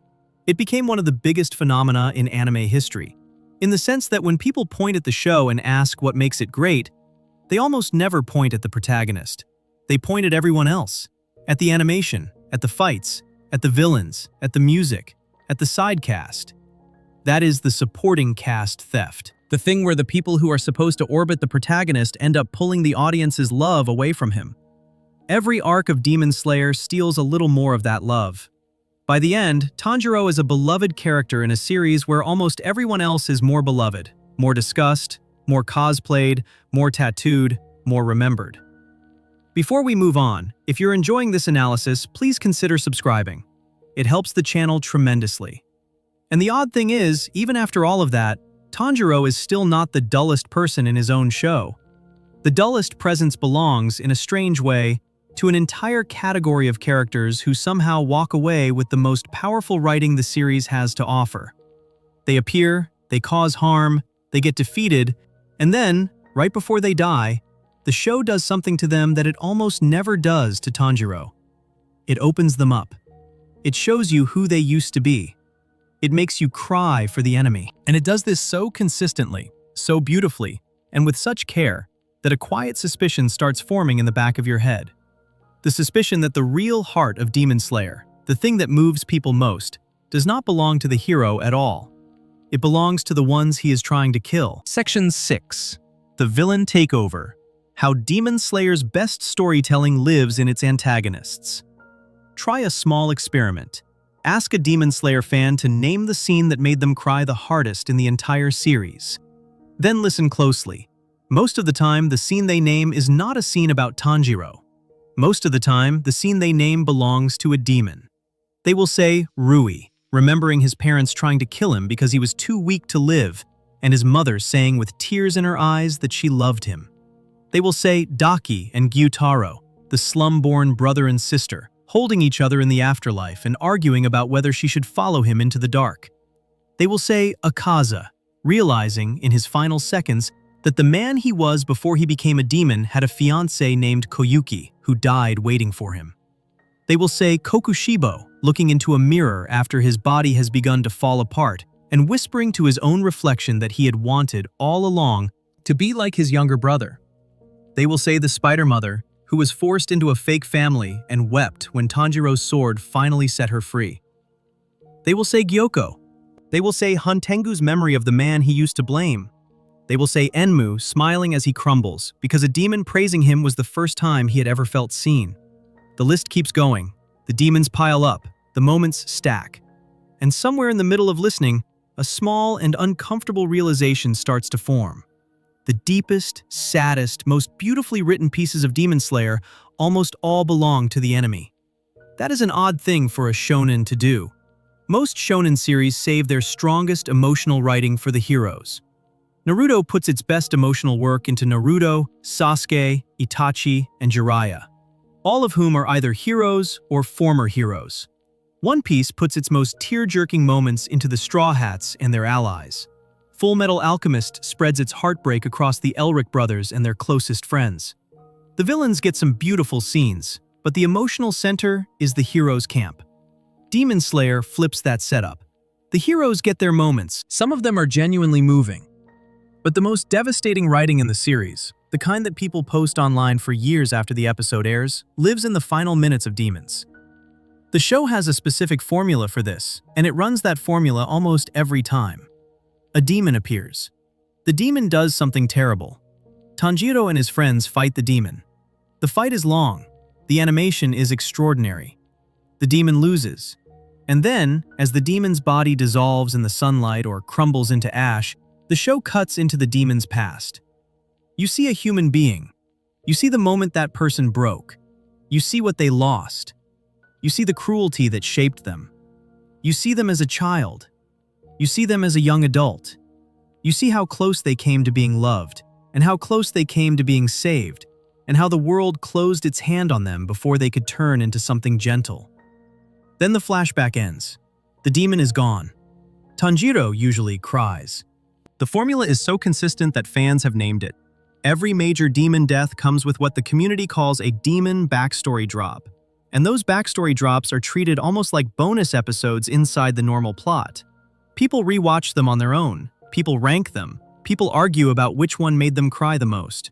Entire discussion threads exist, year after year, devoted to debating whether Rui's flashback or Daki and Gyutaro's flashback is the most heartbreaking. Nobody has the same debate about Tanjiro's backstory, which is established mostly in the first episode and revisited in short, similar beats.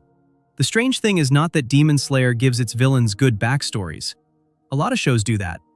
The strange thing is how much of the emotional weight of the entire series is carried by those backstories, and how little is carried by anything else. Take Rui. Before his flashback, Rui is a cruel, arrogant child demon who runs a fake family made of other demons he threatens to kill. He tortures the woman he calls Mother. He controls everyone around him through fear. He nearly kills Nezuko. There is no reason to care about him as a person. He is a straight-up villain. Then he dies, and the show pulls back the curtain on who he used to be. A sick human boy, too frail to walk long distances, who could not even play with other children. Parents who loved him but were worn down by the demands of his illness. A moment where his father raised a blade to him out of shame and despair. A mother who tried to die with him rather than let him die alone. And Muzan, appearing in the night to a dying child, offering him strength and a new family in exchange for his humanity. By the end of that flashback, Rui is not a villain anymore. He is a small boy who was sold a lie by a monster. When Tanjiro reaches out to him in the sunlight, the moment lands hard, because the show has just done 10 minutes of the best character writing in the entire arc, and that writing was not about Tanjiro. The same thing happens with Akaza, but even more intensely. Akaza's arc stretches across two major points in the series. He is introduced as the demon who kills Rengoku.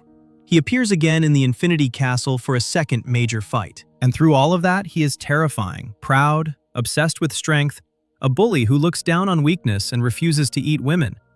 He is the kind of villain the show wants you to hate. Then at the end of his fight, as he finally chooses to let himself die, Akaza remembers. He remembers being a boy named Hakuji, who stole money to pay for his sick father's medicine, only to have his father kill himself so his son would not have to become a criminal anymore. He remembers being taken in by a dojo owner and falling in love with the owner's daughter, Koyuki, a sickly young woman who adored him. He remembers planning to marry her. He remembers going to buy medicine and coming back to find that a rival dojo had poisoned the well and killed both Koyuki and her father. He remembers beating those rivals to death with his bare hands in the snow. He remembers going empty. He remembers Muzan finding him.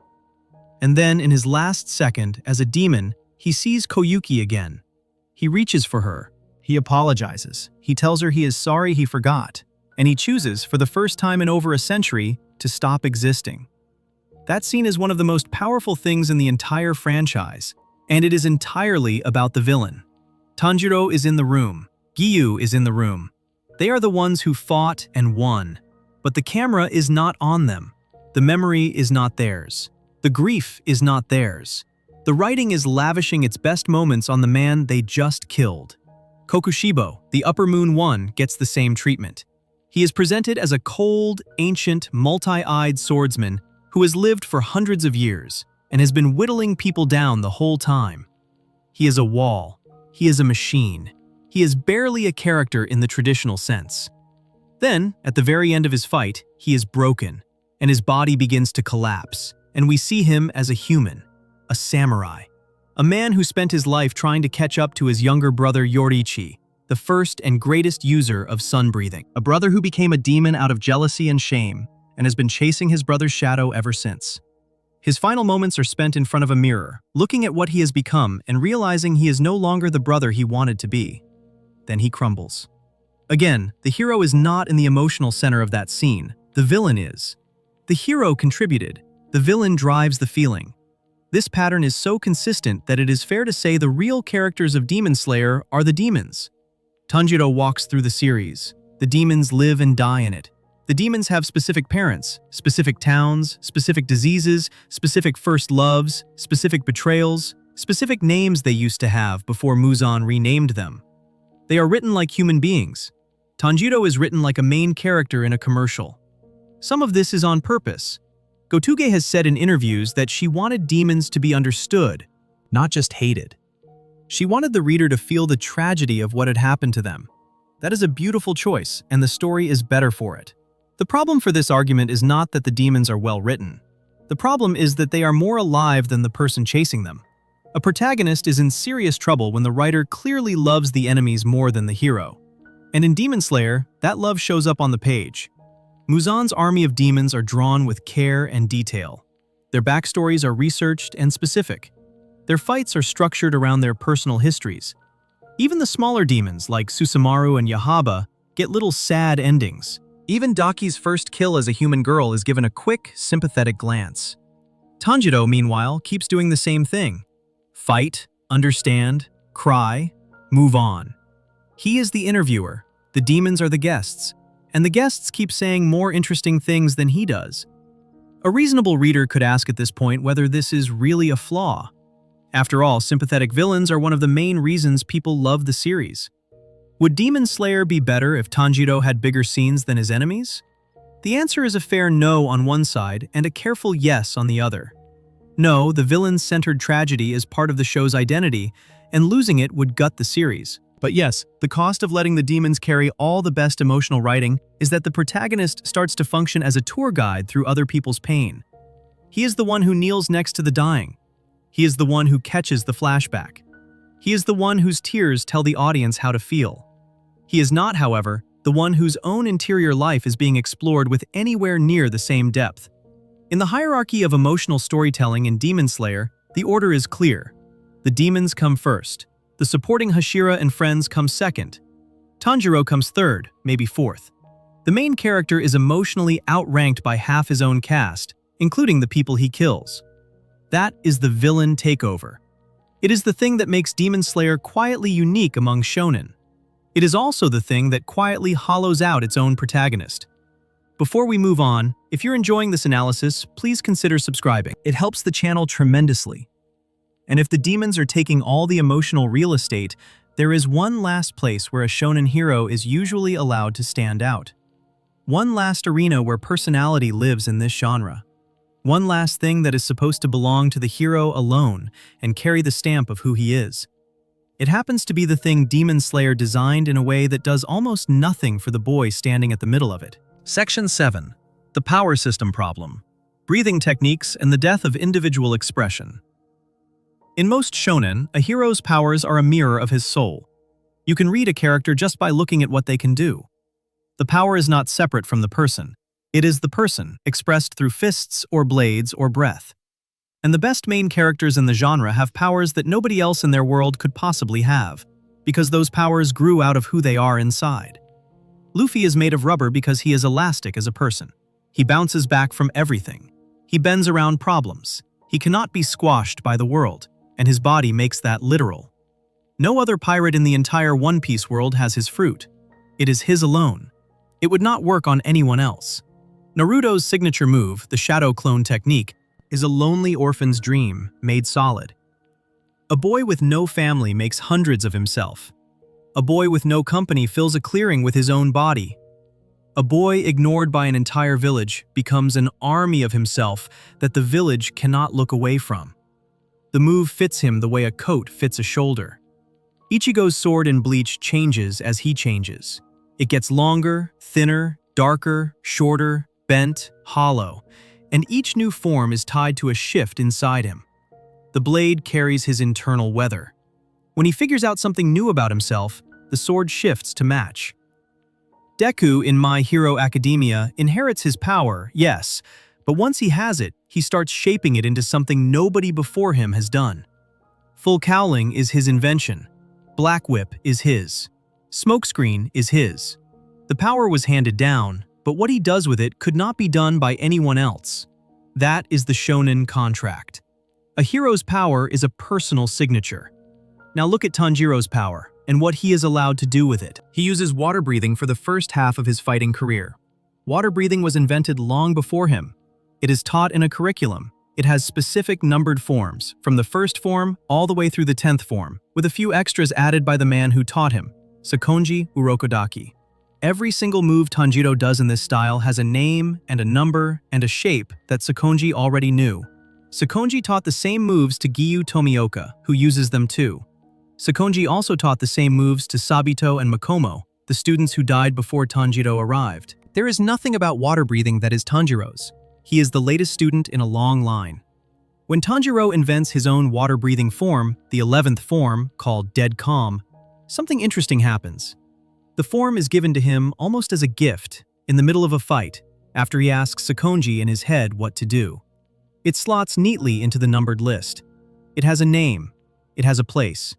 It does not feel like an invention. It feels like a blank space in the lesson plan being filled in.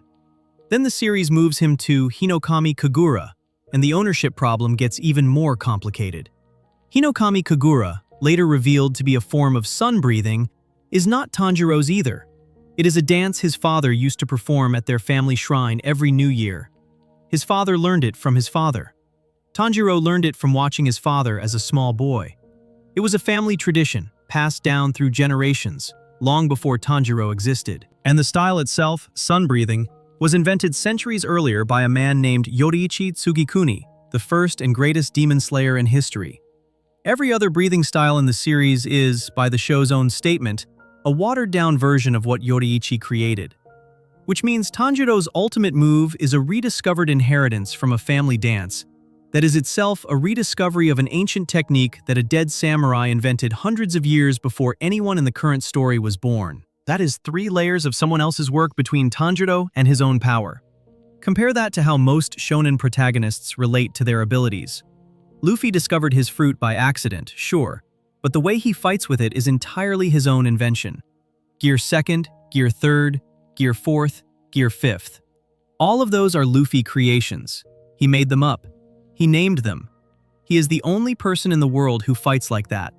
Goku did not invent the Kamehameha, but he invented instant transmission, the spirit bomb, ultra instinct in its personal form, and a dozen other signature techniques that are his and his alone.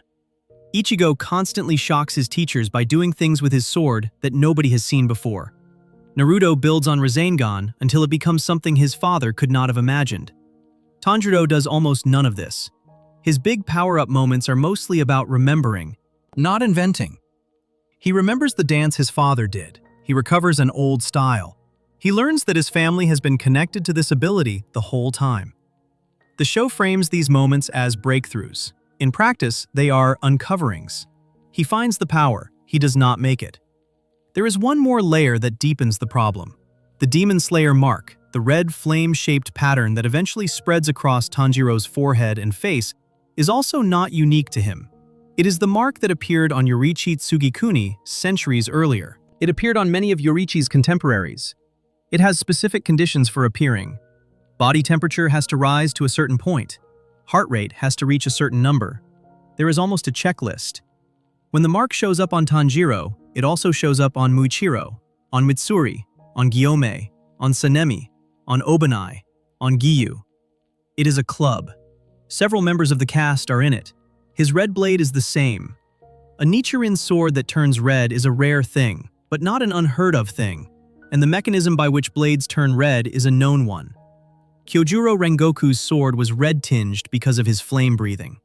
Other slayers have had red blades at other points in history.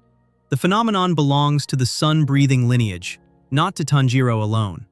What the show does give Tanjiro that is purely his own is the smell thing. He has an enhanced sense of smell from childhood. He can sniff out the location of enemies, the scent of kindness, the odor of danger. Inosuke has an enhanced sense of touch, and Zenitsu has enhanced hearing. These are set up as the 3 friends each having one gifted sense. The smell power is the most individual thing about Tanjiro, and it is used mostly for finding people, tracking demons, and occasionally noticing that someone is lying. An enhanced sense of smell is not the same as a fighting style that expresses your soul. It is a tracking tool. It tells you where the enemy is. It does not tell you who you are. Put all of this together, and the picture becomes clear.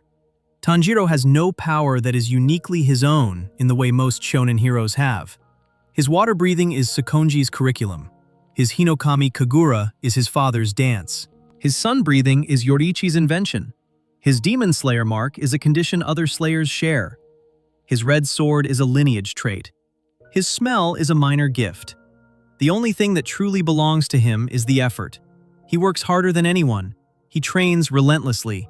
He endures pain that would kill a lesser person. That effort is real, and the show rewards it. But effort by itself does not create a personal power signature. Anyone can work hard. Zenitsu works hard, Inosuke works hard, Kanao works hard. Genya works harder than almost anyone because he has to fight upper demons without being a swordsman at all, using borrowed techniques and the flesh of demons to gain their powers. Genya's power setup, by the way, is more original than Tanjiro's. He eats demon flesh to temporarily gain their abilities. There is nothing like that anywhere else in the series. The show invented a whole unique fighting method and gave it to a side character. There is a writing reason for this choice, and it connects back to the larger design problem with Tanjiro. Gotoge built a power system that is structured around schools and lineages instead of individual invention. Breathing styles branch off from sun breathing the way rivers branch off from a source. Every Slayer learns a named style with numbered forms. Every style has a teacher. Every student is, in some sense, a link in a chain rather than a spring of their own. The system is beautiful. It makes the world feel old. It makes the Hashira feel like the end of a long tradition rather than a pile of superheroes. It is one of the reasons Demon Slayer feels more like a serious period drama than a typical shonen. But that system has a cost for the main character. It means Tanjiro cannot really have a signature move that belongs only to him, because the whole structure of power in his world is built on passing moves down, not on inventing them fresh. His greatest fighting achievement is being the person who finally remembered the oldest style correctly. He is the restorer, not the creator. Which fits perfectly with everything else this video has been laying out. He is kind instead of complicated. He is flat instead of changing. He cries on cue instead of in personal ways. He is outshone by his friends and by his enemies.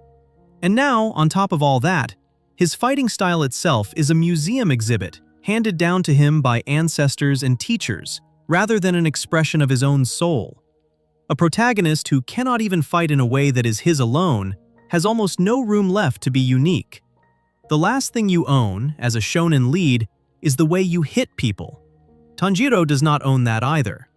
Before we move on, if you're enjoying this analysis, please consider subscribing. It helps the channel tremendously. And if his inner life does not move, and his power is inherited, and his friends are more interesting than he is, and his enemies carry the best writing, there is one more thing a main character is supposed to do that might still rescue him. One more job that is supposed to belong to the hero and only the hero, in any genre. It is the job of deciding what happens next. Deciding who to fight, where to go, what the plot should be. Simple as that. And when you line up the story of Demon Slayer and ask who actually makes those decisions, something strange and quiet becomes visible. The main character of Demon Slayer is, shockingly often, not the one driving the story he is standing in. Section 8. The reactive protagonist. A hero who never drives his own plot. There is a quiet rule in storytelling that most people feel without being able to name. The rule is that the main character of a story should, at least some of the time, cause the story to happen. They should walk into a room and change what is going to occur. They should make a choice that the rest of the plot then has to deal with. They should not just be the person the plot is happening to. They should be the person the plot is happening because of.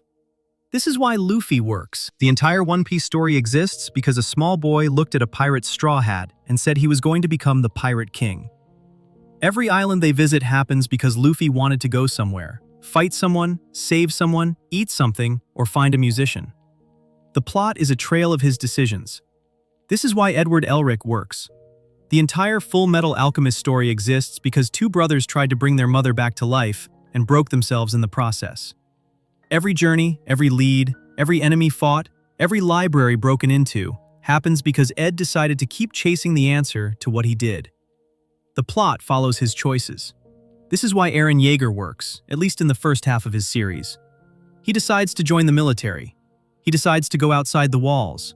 He decides, eventually, to take the basement key. He drives the plot with his will, even when that will turns into something terrible. The story is always responding to what he chose. Now run the same test on Tanjiro. Go through the major events of Demon Slayer, one by one, and ask a simple question. Who decided this happened? Was it Tanjiro, or was it someone else? Start at the beginning. His family is killed. Tanjiro did not choose to leave that day. His mother sent him down the mountain to sell charcoal. The snowstorm kept him away overnight. He came home to find them dead. That is the foundational event of his entire life, and he had nothing to do with causing it. It happened to him. He meets Giyu Tomioka on the road, carrying Nezuko in his arms, trying to find help. Giyu is the one who appears. Tanjiro did not summon him. Tanjiro did not know the Demon Slayer Corps existed. Tanjiro did not know demons existed as an organized enemy. Giyu stops him from being killed, fights Nezuko, realizes she is unusual, and decides what to do with them both. Giyu writes a letter. Giyu sends them to Sakonji. Tanjiro follows the directions. He does not propose an alternate plan. He goes where Giyu points. Sakonji trains him. Sakonji chooses the training methods. Sakonji sets the tests. Sakonji sends him to final selection. Tanjiro survives it by doing the work, yes, but he did not design the process. He walked through it. He becomes a demon slayer and is given missions. The missions are assigned by the Corps. Kasugai crows bring him orders. He goes where he is told. He does not pick his first assignment. He does not pick his second. He does not pick the demon he fights in the drum house. He does not pick the Nadagumo mountain. The Corps, through the crows, tells him where to go, and he goes. Look at Mugen Train. Tanjiro does not choose to board that train. A set of strange disappearances has been reported. The Corps sends Rengoku to investigate.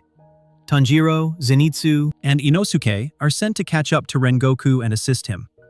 They arrive because Rengoku is already there, and the mission already exists. The fight with Enmu happens because Enmu is on that train. The fight with Akaza happens because Akaza shows up at the end. Tanjiro does not pick his opponent in either fight. The opponents pick him. The Entertainment District arc works the same way. Tengen Uzui is the one with the mission. Tengen has lost contact with his 3 wives, who are undercover in the district. Tengen recruits Tanjiro and the others to help. They go because Tengen leads them there. They investigate because Tengen tells them where to look. When Daki and Gyutaro are finally uncovered, the fight happens because Tengen's wives were in danger, not because Tanjiro had been hunting anyone specific. The Swordsmith Village arc is arranged by the Corps. Tanjiro is sent there to recover from injuries and to get his sword repaired. The attack on the village happens because Muzan finds out where the swordsmiths are hiding. The demons come to him. He did not go looking for them. Again, he is defending, not initiating. Even his training between arcs is not his idea. Someone tells him to train with Kanao and Aoi. Someone tells him to learn the Hashira methods. Someone tells him to attend the Hashira training arc. He is always doing what the system has suggested. By the time the Infinity Castle arc arrives and the final battle begins, Muzan is the one who starts the confrontation. Muzan attacks the Ubuyashiki family home. Muzan is the one who appears at the Corps headquarters. Muzan is the one who pulls the Slayers into the Infinity Castle with his technique. The entire endgame of the series happens because the villain decided to show up, and the heroes are forced to respond. Run that full list together, and a pattern becomes undeniable. Tanjiro, across 200 chapters and 6 seasons and multiple movies, almost never starts a story himself. He finishes stories that other people started. The only real decision Tanjiro makes on his own, in terms of the shape of the whole plot, is the decision to become a demon slayer in the first place. That decision matters, and it is not nothing. But even that decision was strongly suggested by Giyu, who told Tanjiro to go find Sakonji. Tanjiro agreed. He did not invent the path. He took the path he was pointed down. From that point on, he is on rails. He goes where the Corps sends him. He fights who the enemy sends. He reacts to news, to summons, to attacks, to teachers, to orders. He is a follower, in the strict sense of the word. Not in a weak or cowardly way. He follows bravely. He follows with full commitment. But he follows. This is why the show, in its big moments, often feels like it is happening to everyone at once rather than because of any one person. The Corps as a whole is under attack, so everyone fights back. Muzan is finally cornered, so everyone closes in. A village needs defending, so the Slayers present defend it. Tanjiro is inside each of these situations, doing his part, but he is not the reason the situation exists. The situation was going to happen whether he specifically was there or not. Compare that to a story where the main character is genuinely driving the plot. In Naruto's final arc, Naruto is one of a handful of people who can still stop the war because of powers and decisions that are specifically his. If you pulled him out, the plot would collapse. In Dragon Ball Z's final arcs, Goku's personal history with each villain is often why the villain exists. Cell is built from his cells. Buu is awoken because of Goku's involvement. Frieza targets him personally. If you pulled Goku out, the story would be about different villains. In One Piece, Luffy's choices literally changed the political map of the world. He has declared war on the government. He has burned a world government flag. He has freed a Fishman Island. Without him, many of those things do not happen. Pull Tanjiro out of Demon Slayer, and the difference is shockingly small at the level of plot. Muzan would still exist. The demons would still need to be hunted. The Hashira would still be the strongest slayers. The Corps would still conduct operations. Nezuko would not be rescued in her current form, but another demon slayer might still find her. The tragedy of the demons would still play out, probably in slightly different fights with different slayers. The final confrontation with Muzan would still have to happen, because Ubuyashiki has been planning it for generations. Tanjiro contributes, Tanjiro helps, Tanjiro fights. He ends up being crucial in a few specific moments, especially in the final battle where his sun-breathing lineage matters. But the overall shape of the story would keep moving without him. The plot runs on its own machinery. Tanjiro is the most visible gear, not the engine. This is the reactive protagonist problem. A reactive protagonist is a character who is very present but not very causal. They are in the middle of things, but they are not the reason things are happening. The story flows around them like water flows around a stone in a river. The stone is visible, the water is moving anyway. There is a reason fans feel this without being able to say it. When someone describes why they love a main character, they usually describe moments where that character chose something. Luffy choosing to defy a warlord, Naruto choosing to walk up to a former enemy, Edward choosing to give up his arm for his brother, Goku choosing to spare an enemy. Those moments of choice are what make a main character feel alive in the reader's head. Tanjiro's biggest moments are mostly moments where he endures. He keeps going. He survives. He pushes through. He refuses to die. These are good qualities. They are not, by themselves, the same as choosing. Endurance is passive. Endurance is a body refusing to quit. Choosing is a mind deciding what to do next. Tanjiro endures. He rarely chooses in a way that bends the story. There is one more layer to this that is worth naming, because it shows up in the way the story even frames its climax.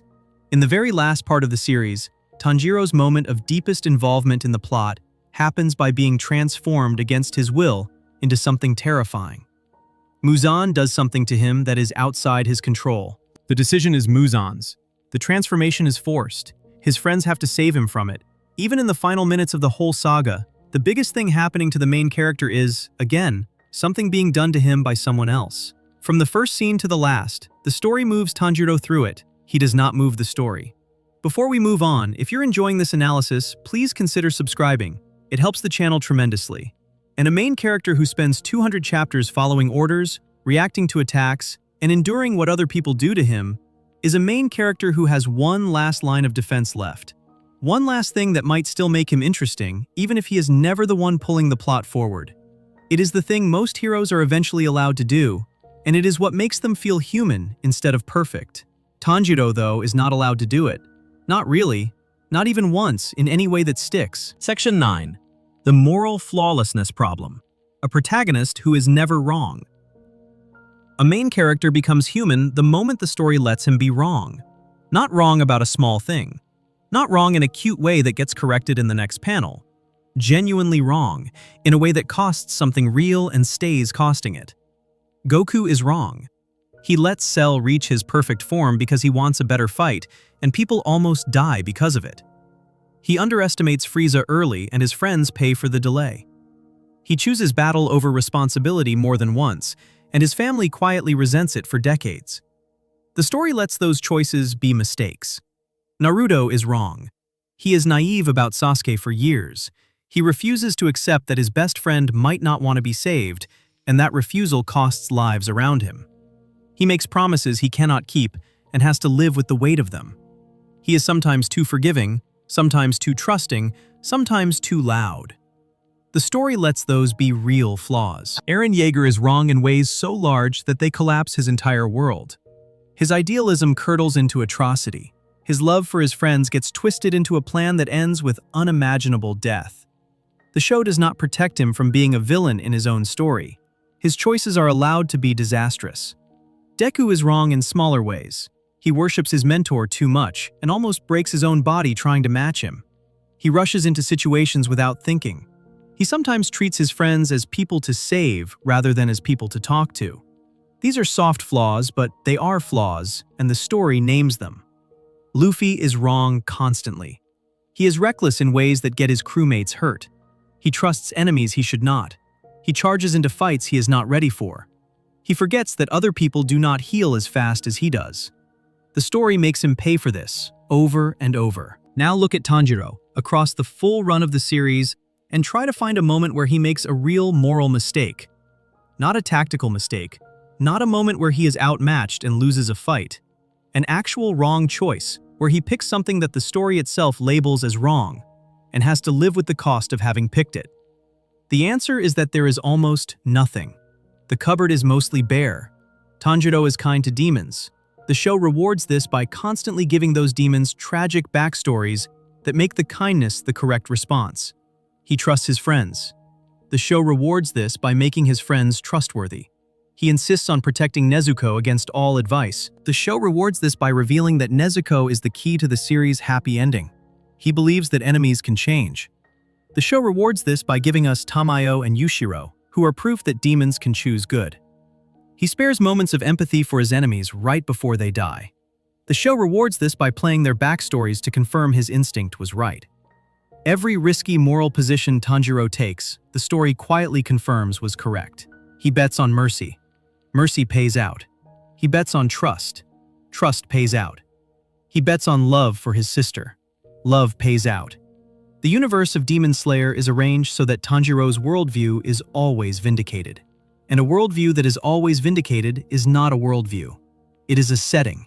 It is the background temperature of the whole show. This is very different from the kind of writing that produces memorable characters. A memorable character has to believe something the story might not agree with. They have to be able to be wrong. If they are right every single time, they are not really thinking. They are transmitting the opinion of the writer without friction. Try running this experiment. Name a single moment where Tanjiro's kindness got someone killed in a way the story treated as his fault. There are close calls. Tanjiro hesitates sometimes. He refuses to finish off some demons as fast as he should. He carries Nezuko through situations that might endanger other people.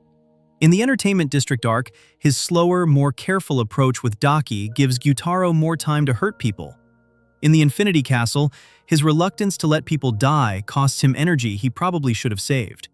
But the show does not frame any of these as errors. They are framed as the proof of his heart. The other characters around him, even the hardened Hashira, generally end up agreeing with him in the end. Tsunemi, who starts the series openly hostile to Nezuko and attacks her in the Pillar meeting, eventually softens and comes to respect the Kamado siblings. Obanai, similarly cold at the start, ends up fighting alongside Tanjiro with full trust. Even Giyu, who began everything by nearly killing Nezuko on sight, becomes a firm believer in the path Tanjiro chose. This is a universe where being Tanjiro is always correct. Every character who doubts him eventually comes around. Every stranger who dismisses him eventually apologizes. Every demon he spares tears for turns out to have deserved those tears. The show keeps handing him the proof that he was right to feel the way he felt. There are tiny exceptions, but they are so minor they almost prove the rule. Tanjiro sometimes apologizes for being too gentle. He is told off, early on, for crying at a moment that requires decisiveness. Sakonji slaps him for hesitating. His teachers scold him for pushing his body too hard. These are the closest things the show has to criticism of him. And every single one of them is the kind of criticism a character gets in a job interview. You care too much. You work too hard. You have too big a heart. These are virtues wearing the mask of flaws. A real flaw would have weight. A real flaw would mean Tanjiro actually got something wrong, had to face it, and had to become a slightly different person because of it. Tanjiro does not go through this. The few times the story hints at his darker side, the darker bloodline connected to his father's family, it pulls back before anything truly uncomfortable happens. He gets close to the edge sometimes. He is never allowed to fall off it. Look at how other main characters are allowed to fall. Ichigo, at one point in Bleach, loses his humanity to his inner hollow and tries to kill one of his closest allies. He has to live with that scene for the rest of the series. Naruto, when he taps into the Nine Tails chakra, attacks Sakura accidentally, and she carries that fear with her from then on. Vegeta, almost every season, does something terrible that the series refuses to forget. Guts in Berserk does something deeply traumatic to Casca in a moment of darkness, and his guilt over it becomes the engine of his entire character. These main characters are allowed to be monsters for a scene, and their monstrousness becomes part of their story. Tanjiro is not a monster for a scene.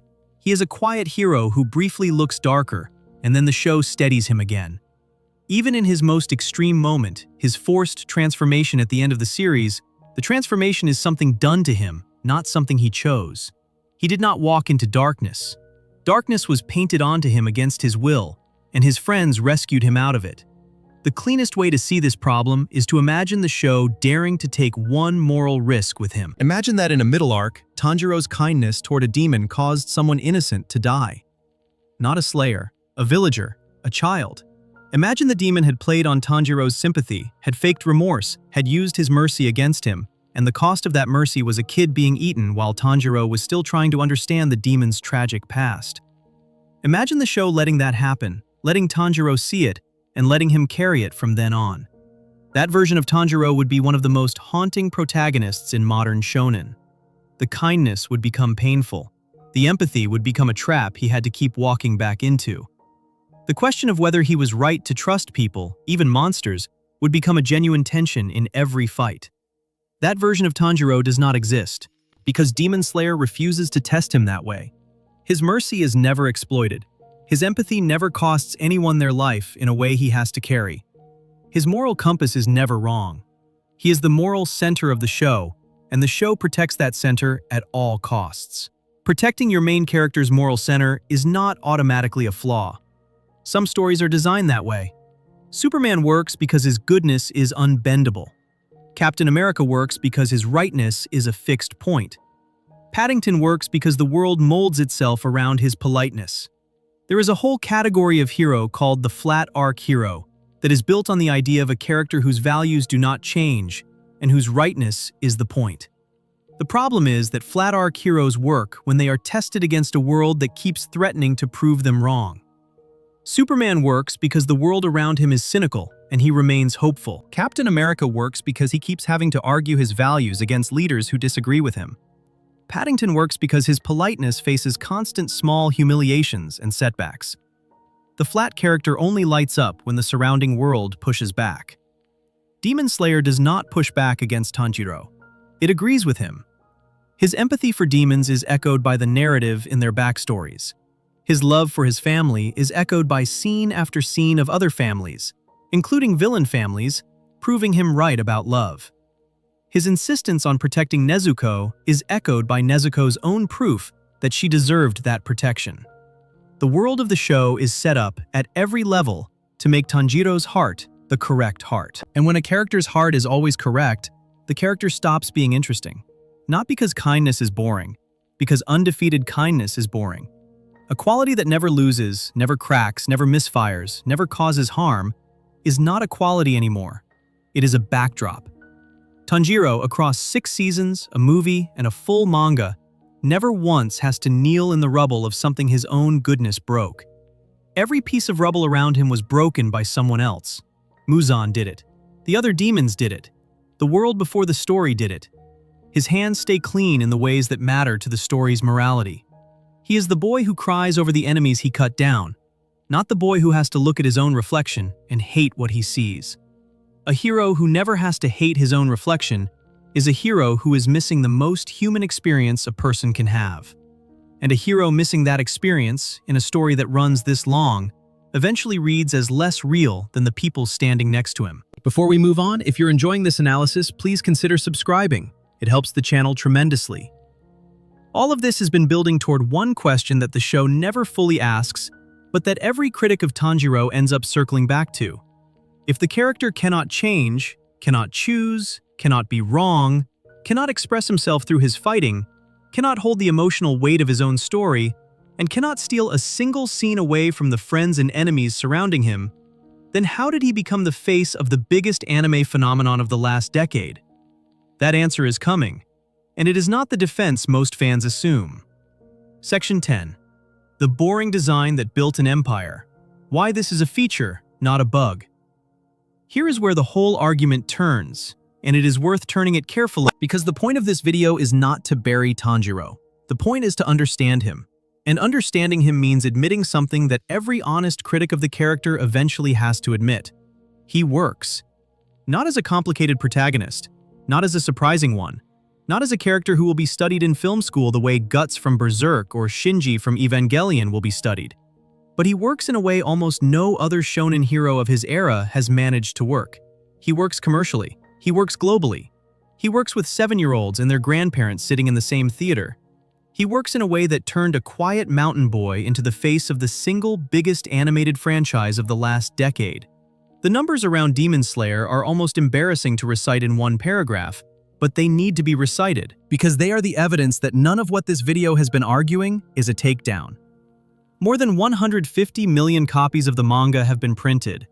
The final volume sold 5.17 million copies in Japan alone within a single year of its release, outselling contemporary titans like Jujutsu Kaisen and even matching or beating One Piece for that window. The first Mugen Train movie became the highest-grossing Japanese film ever made, surpassing the decades-long throne held by Spirited Away. The second film, Infinity Castle, released in 2025, followed that with another massive international run. The anime is available in almost every major country. The breathing poses are on lunchboxes, the earrings are on children, the haori patterns are on pajamas, the characters are on ramen packaging. A small manga started in 2016 by a reclusive artist who drew herself as an alligator has become one of the largest pieces of pop culture Japan has ever exported. And at the middle of it all, quietly, steadily, with his slightly too wide eyes and his patient voice and his checker pattern cloak, stands Tanjiro. The boring protagonist, the kind boy with no edges. The thing is, he is the reason the Empire exists. Not in spite of being boring, because of it. Go back to the scene this video opened with, the one from section 1. Koyoharu Gotoge looking at her own design and saying quietly that she could not tell if he was interesting.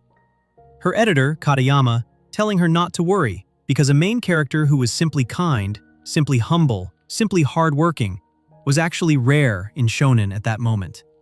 He believed that a steady, decent boy would stand out in a market packed with shouting, tortured, edgy, scheming, reckless, wild-haired protagonists.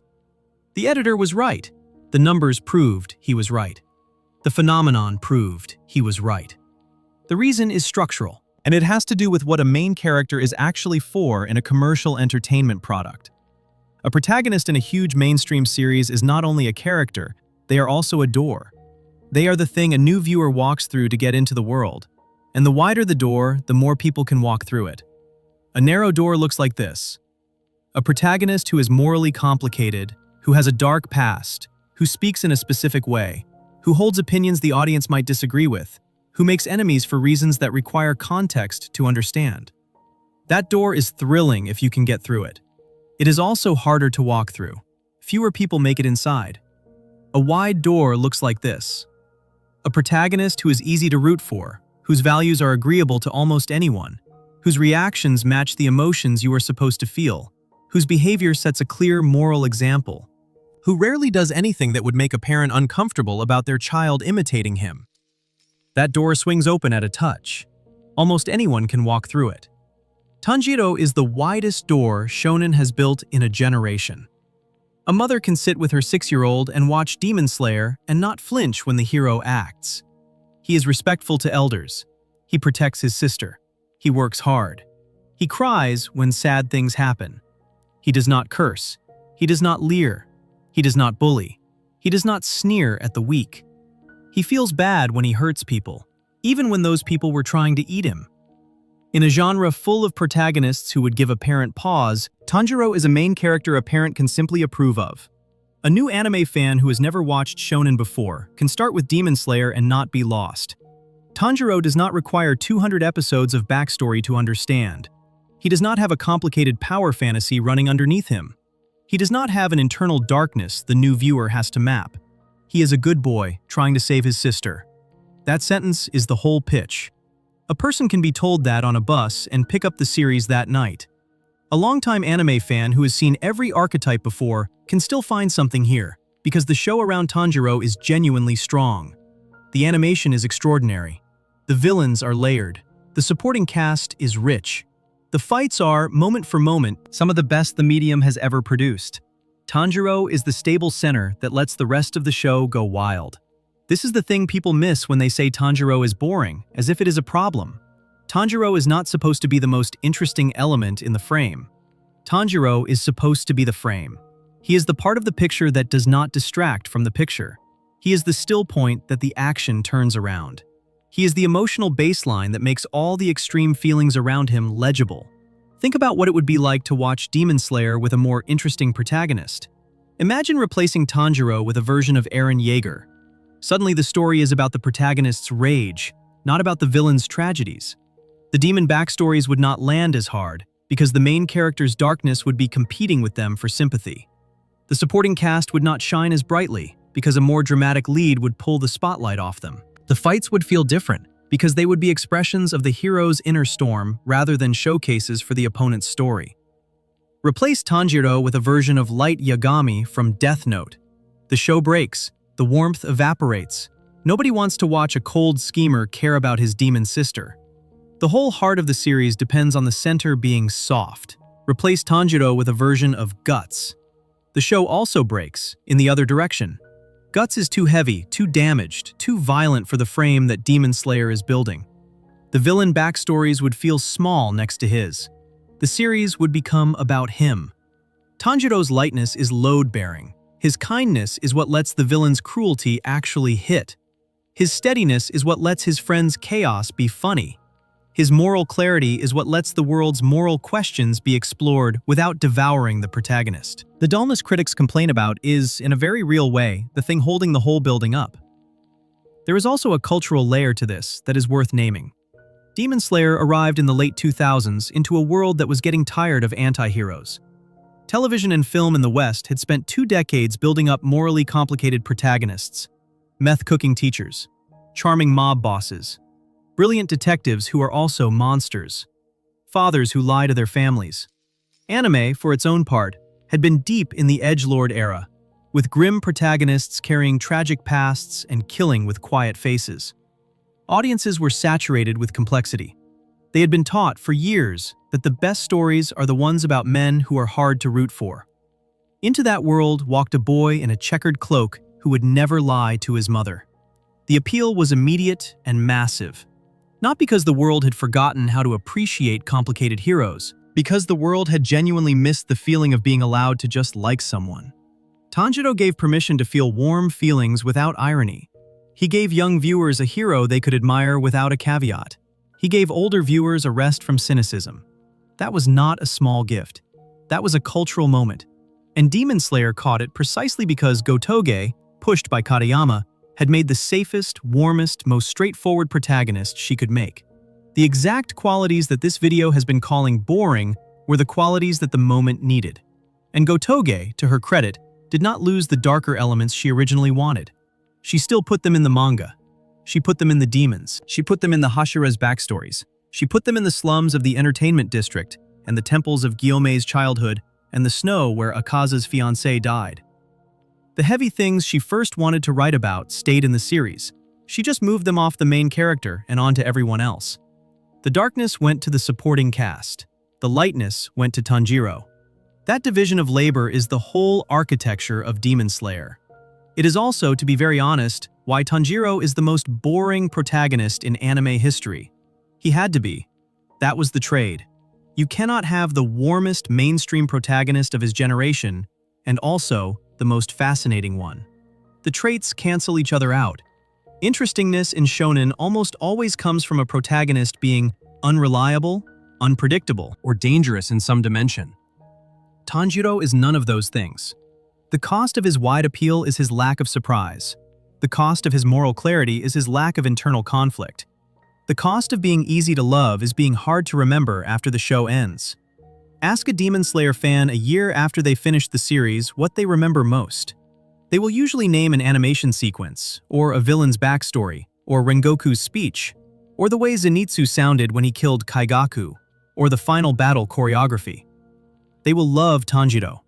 They will not describe him in the specific way they describe the others. He fades into the feeling of the show rather than standing out inside it. That is not a failure. That is the job he was built to do. The most boring protagonist in anime history also happens to be one of the most successful. And when the two facts sit next to each other long enough, it becomes clear they are not a contradiction. They are the same fact. The quiet boy in the middle of the storm is the reason the storm sells so many movie tickets. The steady heart is the reason the wild cast can be as wild as it is. The stable frame is the reason the chaotic picture stays on the wall. That is the argument in full. That is what has been building across this video. A character designed for safety, carrying a whole genre on his shoulders, precisely because he is not trying to carry anything interesting on his own. If you enjoyed this video essay, make sure to subscribe. Thanks for watching, and I'll see you in the next one.